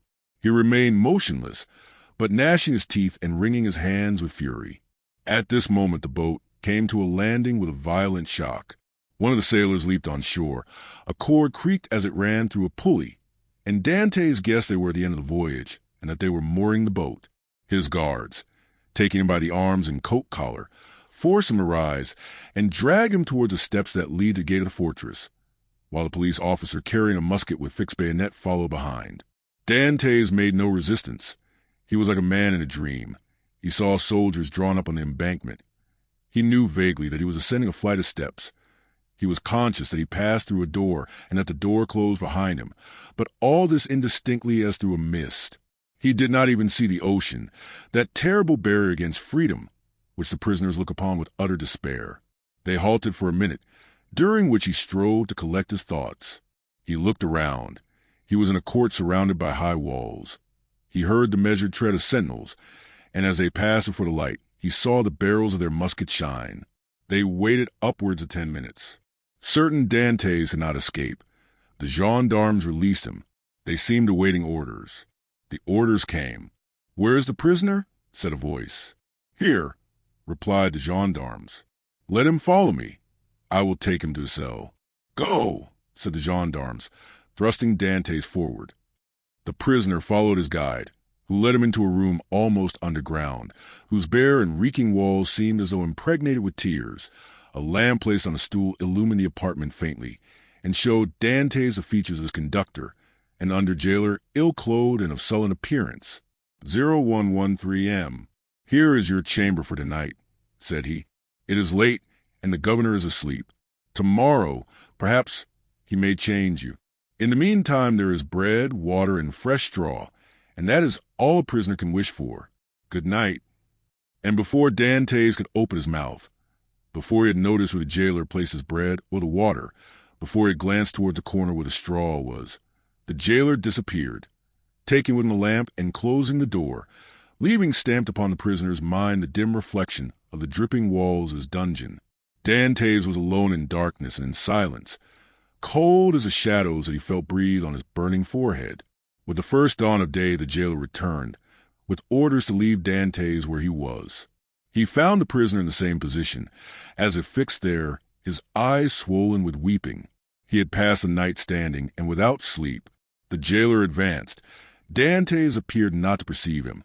He touched him on the shoulder. Edmond started. "Have you not slept?" said the jailer. "I do not know," replied Dantès. The jailer stared. "Are you hungry?" continued he. "I do not know. Do you wish for anything?" "I wish to see the governor." The jailer shrugged his shoulders and left the chamber. Dantès followed him with his eyes and stretched forth his hands toward the open door. But the door closed. All his emotion then burst forth. He cast himself on the ground, weeping bitterly, and asking himself what crime he had committed that he was thus punished. The day passed thus. He scarcely tasted food, but walked round and round the cell like a wild beast in its cage. One thought in particular tormented him, namely, that during his journey hither he had sat so still, whereas he might a dozen times have plunged into the sea, and, thanks to his powers of swimming, for which he was famous, have gained the shore, concealed himself until the arrival of a Genoese or Spanish vessel, escaped to Spain or Italy, where Mercedes and his father could have joined him. He had no fears as to how he should live. Good seamen are welcome everywhere. He spoke Italian like a Tuscan and Spanish like a Castilian. He would have been free and happy with Mercedes and his father, whereas he was now confined in the Chateau d'If, that impregnable fortress, ignorant of the future destiny of his father and Mercedes, and all this because he had trusted to Villefort's promise. The thought was maddening, and Dantès threw himself furiously down on his straw. The next morning at the same hour, the jailer came again. "Well," said the jailer, "are you more reasonable today?" Dantès made no reply. "Come, cheer up. Is there anything that I can do for you?" "I wish to see the governor." "I have already told you it was impossible." "Why so?" "Because it is against prison rules, and prisoners must not even ask for it." "What is allowed, then?" "Better fare, if you pay for it, books, and leave to walk about." "I do not want books. I am satisfied with my food, and do not care to walk about. But I wish to see the governor. If you worry me by repeating the same thing, I will not bring you any more to eat." "Well, then," said Edmond, "if you do not, I shall die of hunger. That is all." The jailer saw by his tone he would be happy to die, and as every prisoner is worth 10 sous a day to his jailer, he replied in a more subdued tone, "What you ask is impossible, but if you are very well behaved, you will be allowed to walk about, and some day you will meet the governor, and if he chooses to reply, that is his affair." "But," asked Dantès, "how long shall I have to wait?" "Ah, a month, 6 months, a year. It is too long a time. I wish to see him at once." "Ah," said the jailer, "do not always brood over what is impossible, or you will be mad in a fortnight." "You think so?" "Yes. We have an instance here. It was by always offering 1,000,000 of francs to the governor for his liberty that an abbé became mad, who was in this chamber before you. 0119M. How long has he left it?" 2 years. "Was he liberated then?" "No. He was put in a dungeon." "Listen," said Dantès. "I am not an abbé. I am not mad. Perhaps I shall be, but at present, unfortunately, I am not. I will make you another offer." "What is that?" "I do not offer you 1,000,000, because I have it not, but I will give you 100 crowns if, the first time you go to Marseilles, you will seek out a young girl named Mercedes at the Catalans and give her 2 lines from me. 0120M. If I took them and were detected, I should lose my place, which is worth 2,000 francs a year, so that I should be a great fool to run such a risk for 300. "Well," said Dantès, "mark this. If you refuse at least to tell Mercedes I am here, I will some day hide myself behind the door, and when you enter I will dash out your brains with this stool." "Threats!" cried the jailer, retreating and putting himself on the defensive. "You are certainly going mad. The abbé began like you, and in 3 days you will be like him, mad enough to tie up. But, fortunately, there are dungeons here." Dantès whirled the stool round his head. All right," said the jailer. "All right, since you will have it so. I will send word to the governor." "Very well. returned Dantès, dropping the stool and sitting on it as if he were in reality mad. The jailer went out and returned in an instant with a corporal and 4 soldiers. "By the governor's orders," said he, "conduct the prisoner to the tier beneath." "To the dungeon, then," said the corporal. "Yes, we must put the madman with the madman." The soldiers seized Dantès, who followed passively. He descended 15 steps, and the door of a dungeon was open, and he was thrust in. The door closed, and Dantès advanced with outstretched hands until he touched the wall. He then sat down in the corner until his eyes became accustomed to the darkness. The jailer was right. Dantès wanted but little of being utterly mad. Chapter 9. The evening of the betrothal. Villefort had, as we have said, hastened back to Madame de Saint Méran's in the Place du Grand Cours, and on entering the house found that the guests whom he had left at table were taking coffee in the salon. René was, with all the rest of the company anxiously awaiting him, and his entrance was followed by a general exclamation. "Well, Decapitator, guardian of the state, royalist Brutus, what is the matter?" said one. "Speak out. Are we threatened with a fresh reign of terror?" asked another. "Has the Corsican ogre broken loose?" cried a third. "Marquise," said Villefort, approaching his future mother-in-law, "I request your pardon for thus leaving you. Will the Marquis honor me by a few moments' private conversation?" "Ah, it is really a serious matter, then?" asked the Marquis, remarking the cloud on Villefort's brow. "So serious that I must take leave of you for a few days. So," added he, turning to René, "judge for yourself if it be not important." "You are going to leave us?" cried René, unable to hide her emotion at this unexpected announcement.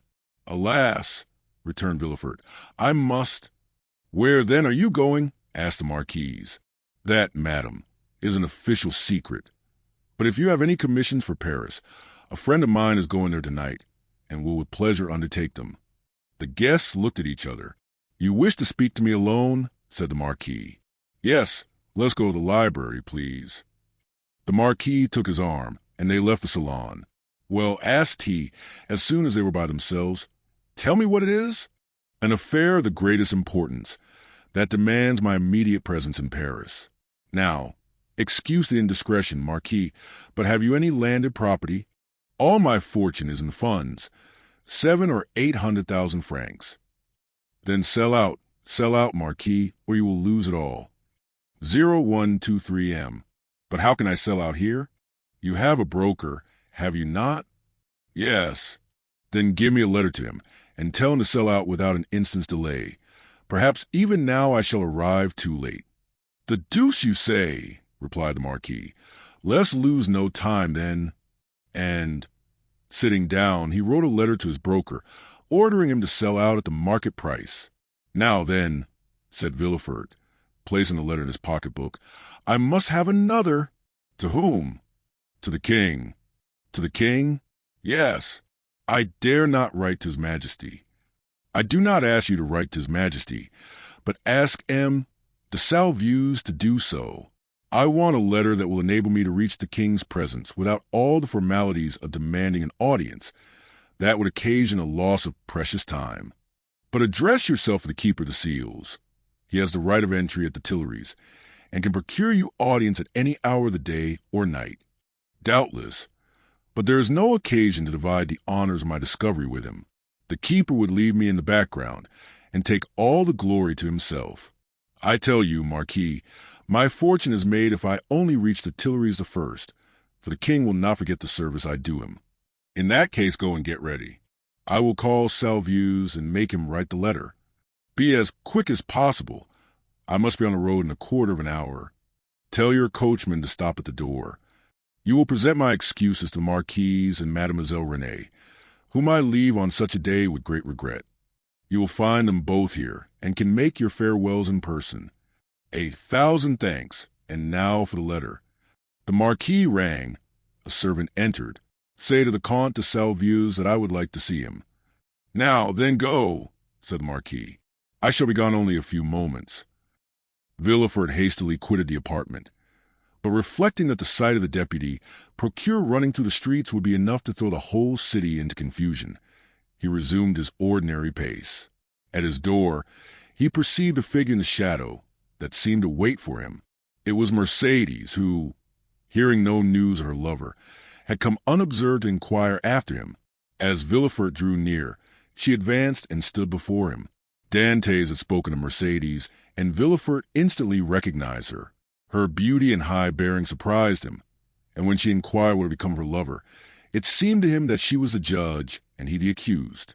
"The young man you speak of," said Villefort abruptly, "is a great criminal, and I can do nothing for him, mademoiselle." Mercedes burst into tears, and as Villefort strove to pass her, again addressed him. "But, at least, tell me where he is, that I may know whether he is alive or dead," said she. 0125M. "I do not know. He is no longer in my hands," replied Villefort, and desirous of putting an end to the interview, he pushed by her and closed the door as if to exclude the pain he felt. But remorse is not thus banished. Like Virgil's wounded hero, he carried the arrow in his wound, and arrived at the salon, Villefort uttered a sigh that was almost a sob and sank into a chair. Then the first pangs of an unending torture seized upon his heart. The man he sacrificed his ambition, that innocent victim immolated on the altar of his father's faults, appeared to him pale and threatening, leading his affianced bride by the hand, and bringing with him remorse, not such as the ancients figured, furious and terrible, but that slow and consuming agony whose pangs are intensified from hour to hour up to the very moment of death. Then he had a moment's hesitation.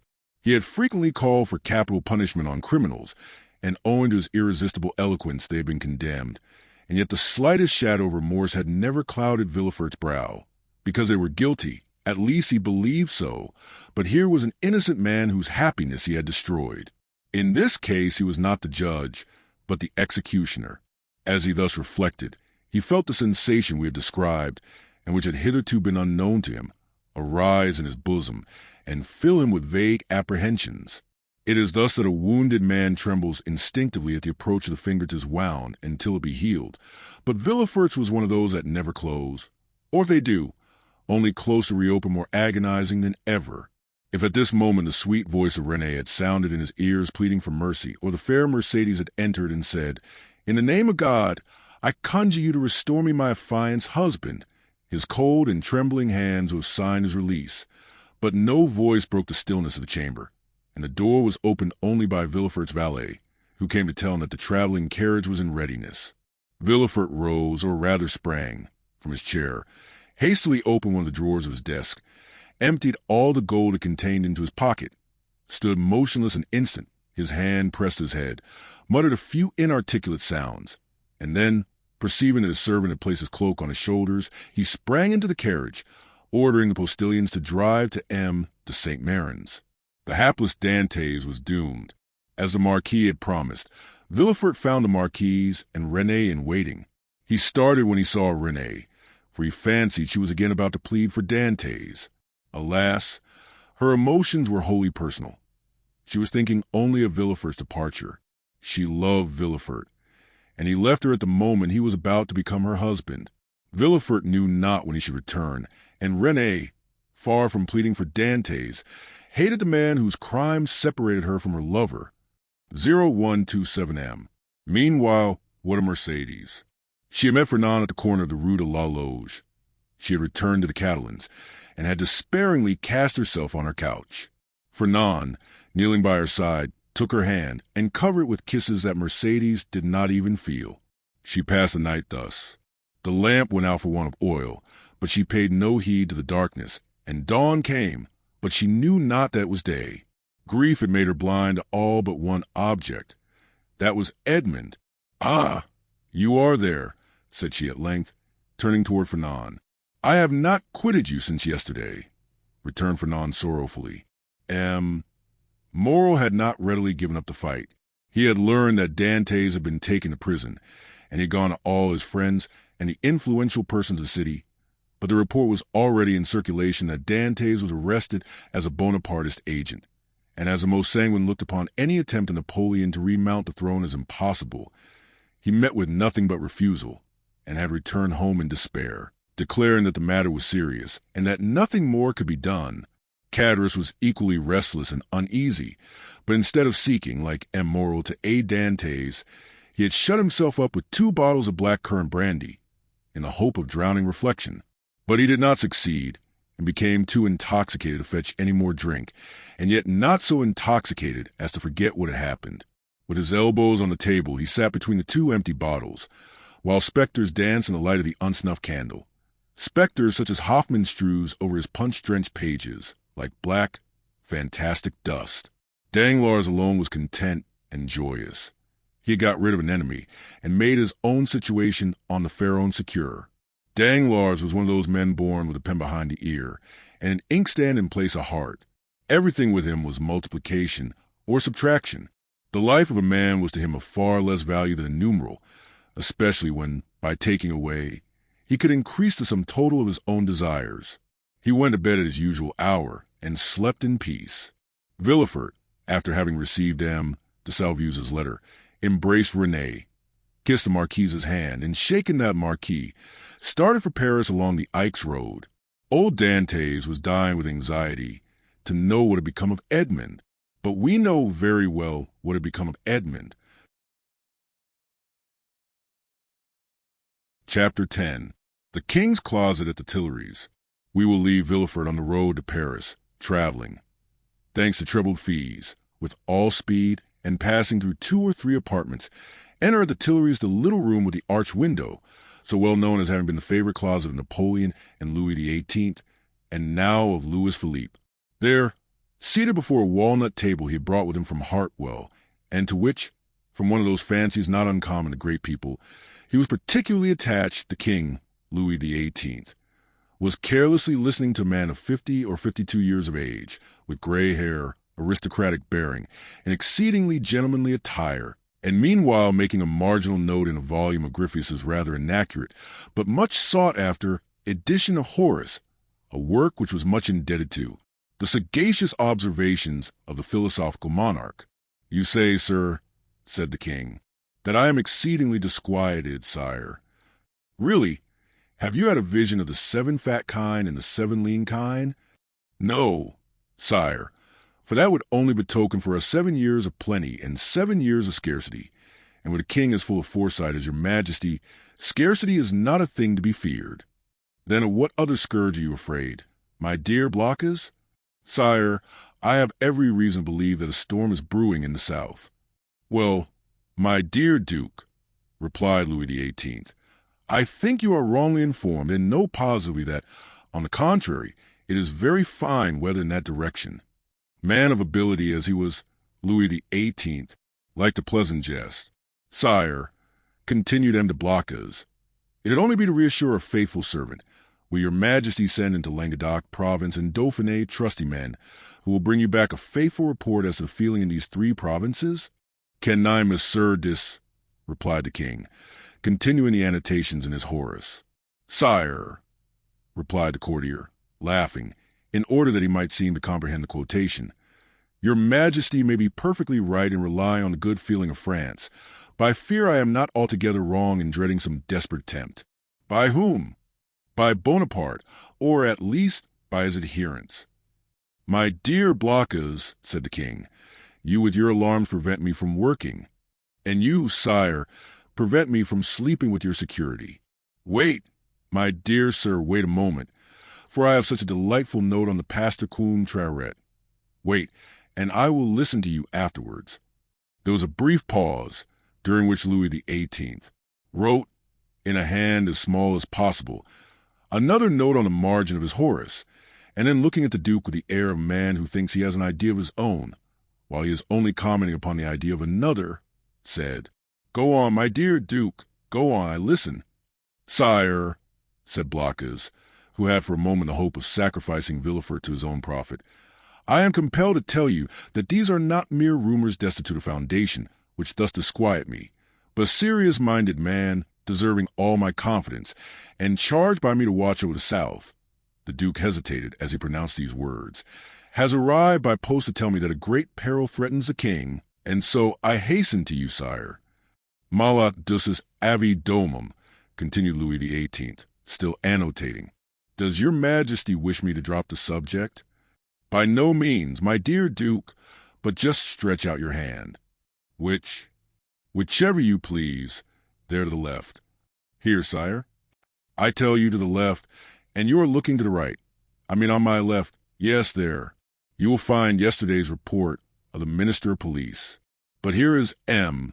D'Andre himself, and M. D'Andre, announced by the Chamberlain-in-Waiting, entered. Come in, said Louis XVIII, with a repressed smile. Come in, Baron, and tell the Duke all you know, the latest news of M. The Bonaparte. Do not conceal anything, however serious. Let us see. The island of Elba is a volcano, and we may expect of issuing in flaming and bristling war. Bella, horrida bella. M. D'Andre leaned very respectfully on the back of a chair with his two hands, and said, Has your Majesty perused yesterday's report? Yes, but tell the Duke himself, who cannot find anything, what the report contains, giving particulars of what the usurper is doing in his islet. Monsieur, said the Baron to the Duke, all the servants of his Majesty must approve of the latest intelligence which we have from the island of Elba. Bonaparte. M. D'Andre looked at Louis XVIII, who, employed in writing a note, did not even raise his head.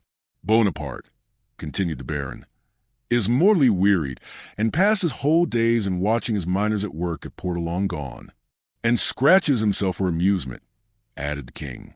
Scratches himself, inquired the Duke. What does your Majesty mean? Yes, indeed, my dear Duke. Did you forget that this great man, this hero, this demigod, is attacked with a malady of the skin which worries him to death, prurigo? And, moreover, my dear Duke, continued the Minister of Police, we are almost assured that, in a very short time, the usurper will be insane. Insane, raving mad. His head becomes weaker. Sometimes he weeps bitterly. Sometimes laughs boisterously. At other time he passes hours on the seashore, flinging stones in the water, and when the flint makes duck and drake 5 or 6 times, he appears as delighted as if he had gained another Marengo or Austerlitz. Now, you must agree that these are indubitable symptoms of insanity. Or of wisdom, my dear Baron, or of wisdom, said Louis XVIII, laughing. The greatest captains of antiquity amuse themselves by casting pebbles into the ocean. See Plutarch's Life of Scipio Africanus. De Blocas pondered deeply between the confident monarch and the truthful minister. Villefort, who did not choose to reveal the whole secret, lest another should reap all the benefit of disclosure, had yet communicated enough to cause him the greatest uneasiness. Well, D'Andre, said Louis XVIII, Blocas is not yet convinced. Let's proceed, therefore, to the usurper's conversion. The Minister of Police bowed. The usurper's conversion, murmured the Duke, looking at the King and D'Andre, who spoke alternately, like Virgil's shepherds. The usurper converted. Decidedly, my dear Duke. In what way converted? To good principles. Tell him all about it, Baron. Why, this is the way of it, said the minister with the gravest air in the world. Napoleon lately had a review, and as 2 or 3 of his old veterans expressed a desire to return to France, he gave them their dismissal and exhorted them to serve the good king. These were his own words, of that I am certain. Well, Blocas, what think you of this? Inquired the king triumphantly, and pausing for a moment from the voluminous scholiast before him. I say, sire, that the Minister of Police is greatly deceived, or I am, and as it is impossible it can be the Minister of Police, as he has a guardianship of the safety and honor of your Majesty, it is probable that I am in error. However, sire, if I might advise, your Majesty will interrogate the person of whom I spoke to you, and I will urge your Majesty to do him this honor. Most willingly, Duke. Under your auspices I will receive any person you please, but you must not expect me to be too confiding. Baron, have you any report more recent than this, dated the February 20th, and this is the 3rd of March? No, sire, but I am hourly expecting one. It may have arrived since I left my office. Go thither, and if there be none, well, continued Louis XVIII, make one. That is the usual way, is it not? And the king laughed facetiously. Oh, sire, replied the minister, we have no occasion to invent any. Every day our desks are loaded with most circumstantial denunciations. coming from hosts of people who hope for some return for services which they seek to render, but cannot. They trust a fortune and rely upon some unexpected event in some way to justify their predictions. "Well, sir, go," said Louis XVIII, "and remember that I am waiting for you. I will but go and return, sire. I shall be back in 10 minutes. "And I, sire," said de Blocas, "will go and find my messenger." "Wait, sir, wait," said Louis XVIII. "Really am de Blocas. I must change your armorial bearings. I will give you an eagle with outstretched wings, holding its claws a prey which tries in vain to escape, and bearing this device, 10x. 0133M. "Sire, I listen," said de Blocas, biting his nails with impatience. "I wish to consult you on this passage. Molly Fugens and Helitu. You know it refers to a stag flying from a wolf. Are you not a sportsman and a great wolf hunter? Well, then, what do you think of the Molly and Helitu?" "Admirable, sire. But my messenger is like the stag you refer to, for he has posted 220 leagues in scarcely 3 days, which is undergoing great fatigue and anxiety, my dear Duke, when we have a telegraph which transmits messages in 3 or 4 hours, and that without getting the least out of breath.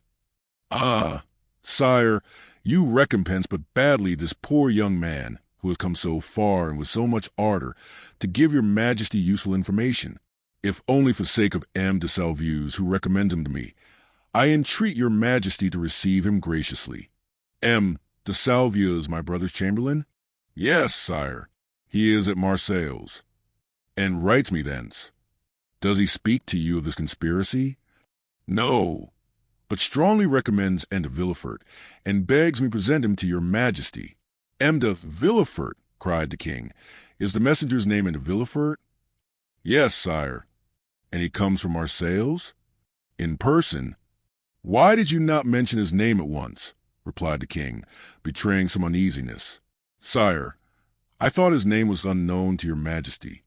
No, Blocas. He is a man of strong and elevated understanding, ambitious, too, and, pardieu, you know his father's name." "His father?" "Yes, Noirtier." "Noirtier the Girondin? Noirtier the senator?"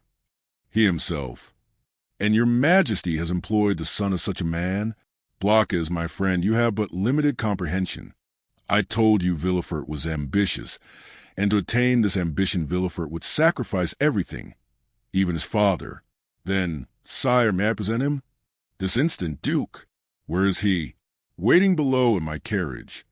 "Seek him at once." I hastened to do so. The Duke left the royal presence with the speed of a young man. His really sincere royalism made him youthful again. Louis XVIII remained alone and turned his eyes on his half-open Horace, muttered, "Justum et tenacem propositi virum." De Blocas returned as speedily as he departed, but in the antechamber he was forced to appeal to the king's authority. Villefort's dusty garb, his costume, which was not courtly cut, excited the susceptibility of M. de Brézé, who was all astonishment at finding that this young man had the audacity to enter before the king in such attire. The Duke, however, overcame all difficulties with a word, His Majesty's order, and, in spite of the protestations which the master of ceremonies made for the honor of his office and principles, Villefort was introduced. The king was seated in the same place where the Duke had left him. On opening the door, Villefort found himself facing him, and the young magistrate's first impulse was to pause. "Come in, M. de Villefort," said the king. "Come in." Villefort bowed, and advancing a few steps, waited until the king should interrogate him. "M. de Villefort," said Louis XVIII, "the Duc de Blocas assures me you have some interesting information to communicate." "Sire, the Duke is right, and I believe your Majesty will think it equally important. 0137M. In the first place, and before everything else, sir, is the news as bad in your opinion as I am asked to believe? Sire, I believe it to be most urgent, but I hope, by the speed I have used, that it is not irreparable."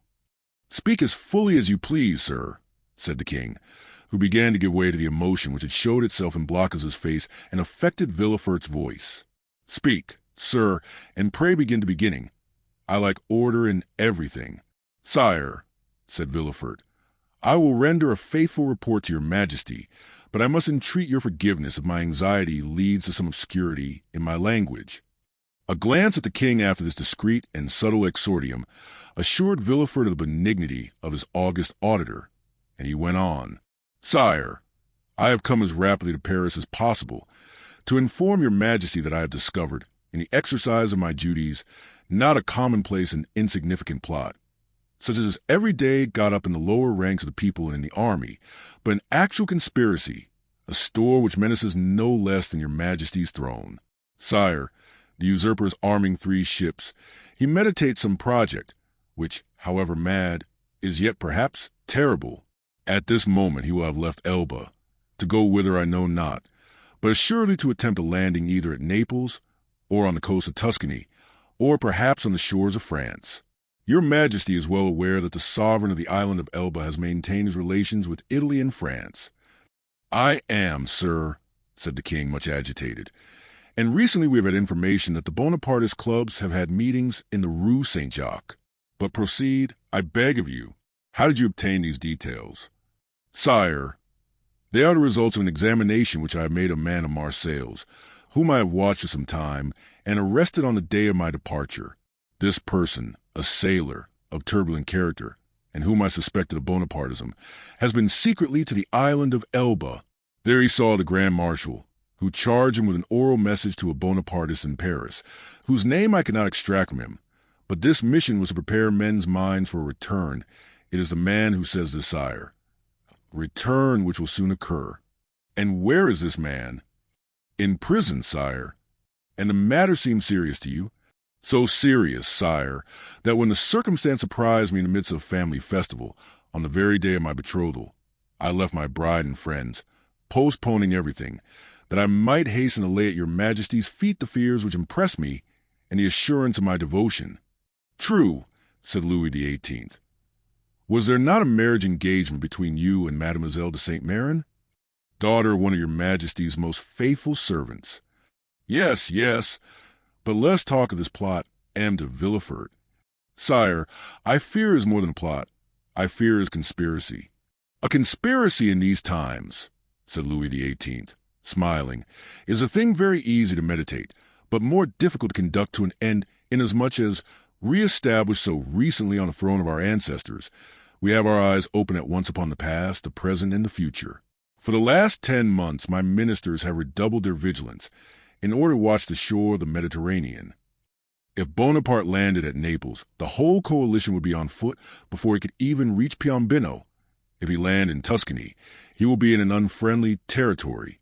If he land in France, it must be with a handful of men, and the result of that is easily foretold, execrated as he is by the population. Take courage, sir, but at the same time rely on our royal gratitude. Ah, here's M. d'André, cried the Blocas. At this instant the minister of police appeared at the door, pale, trembling, and as if ready to faint. Villefort was about to retire, but M. de Blocas, taking his hand, restrained him,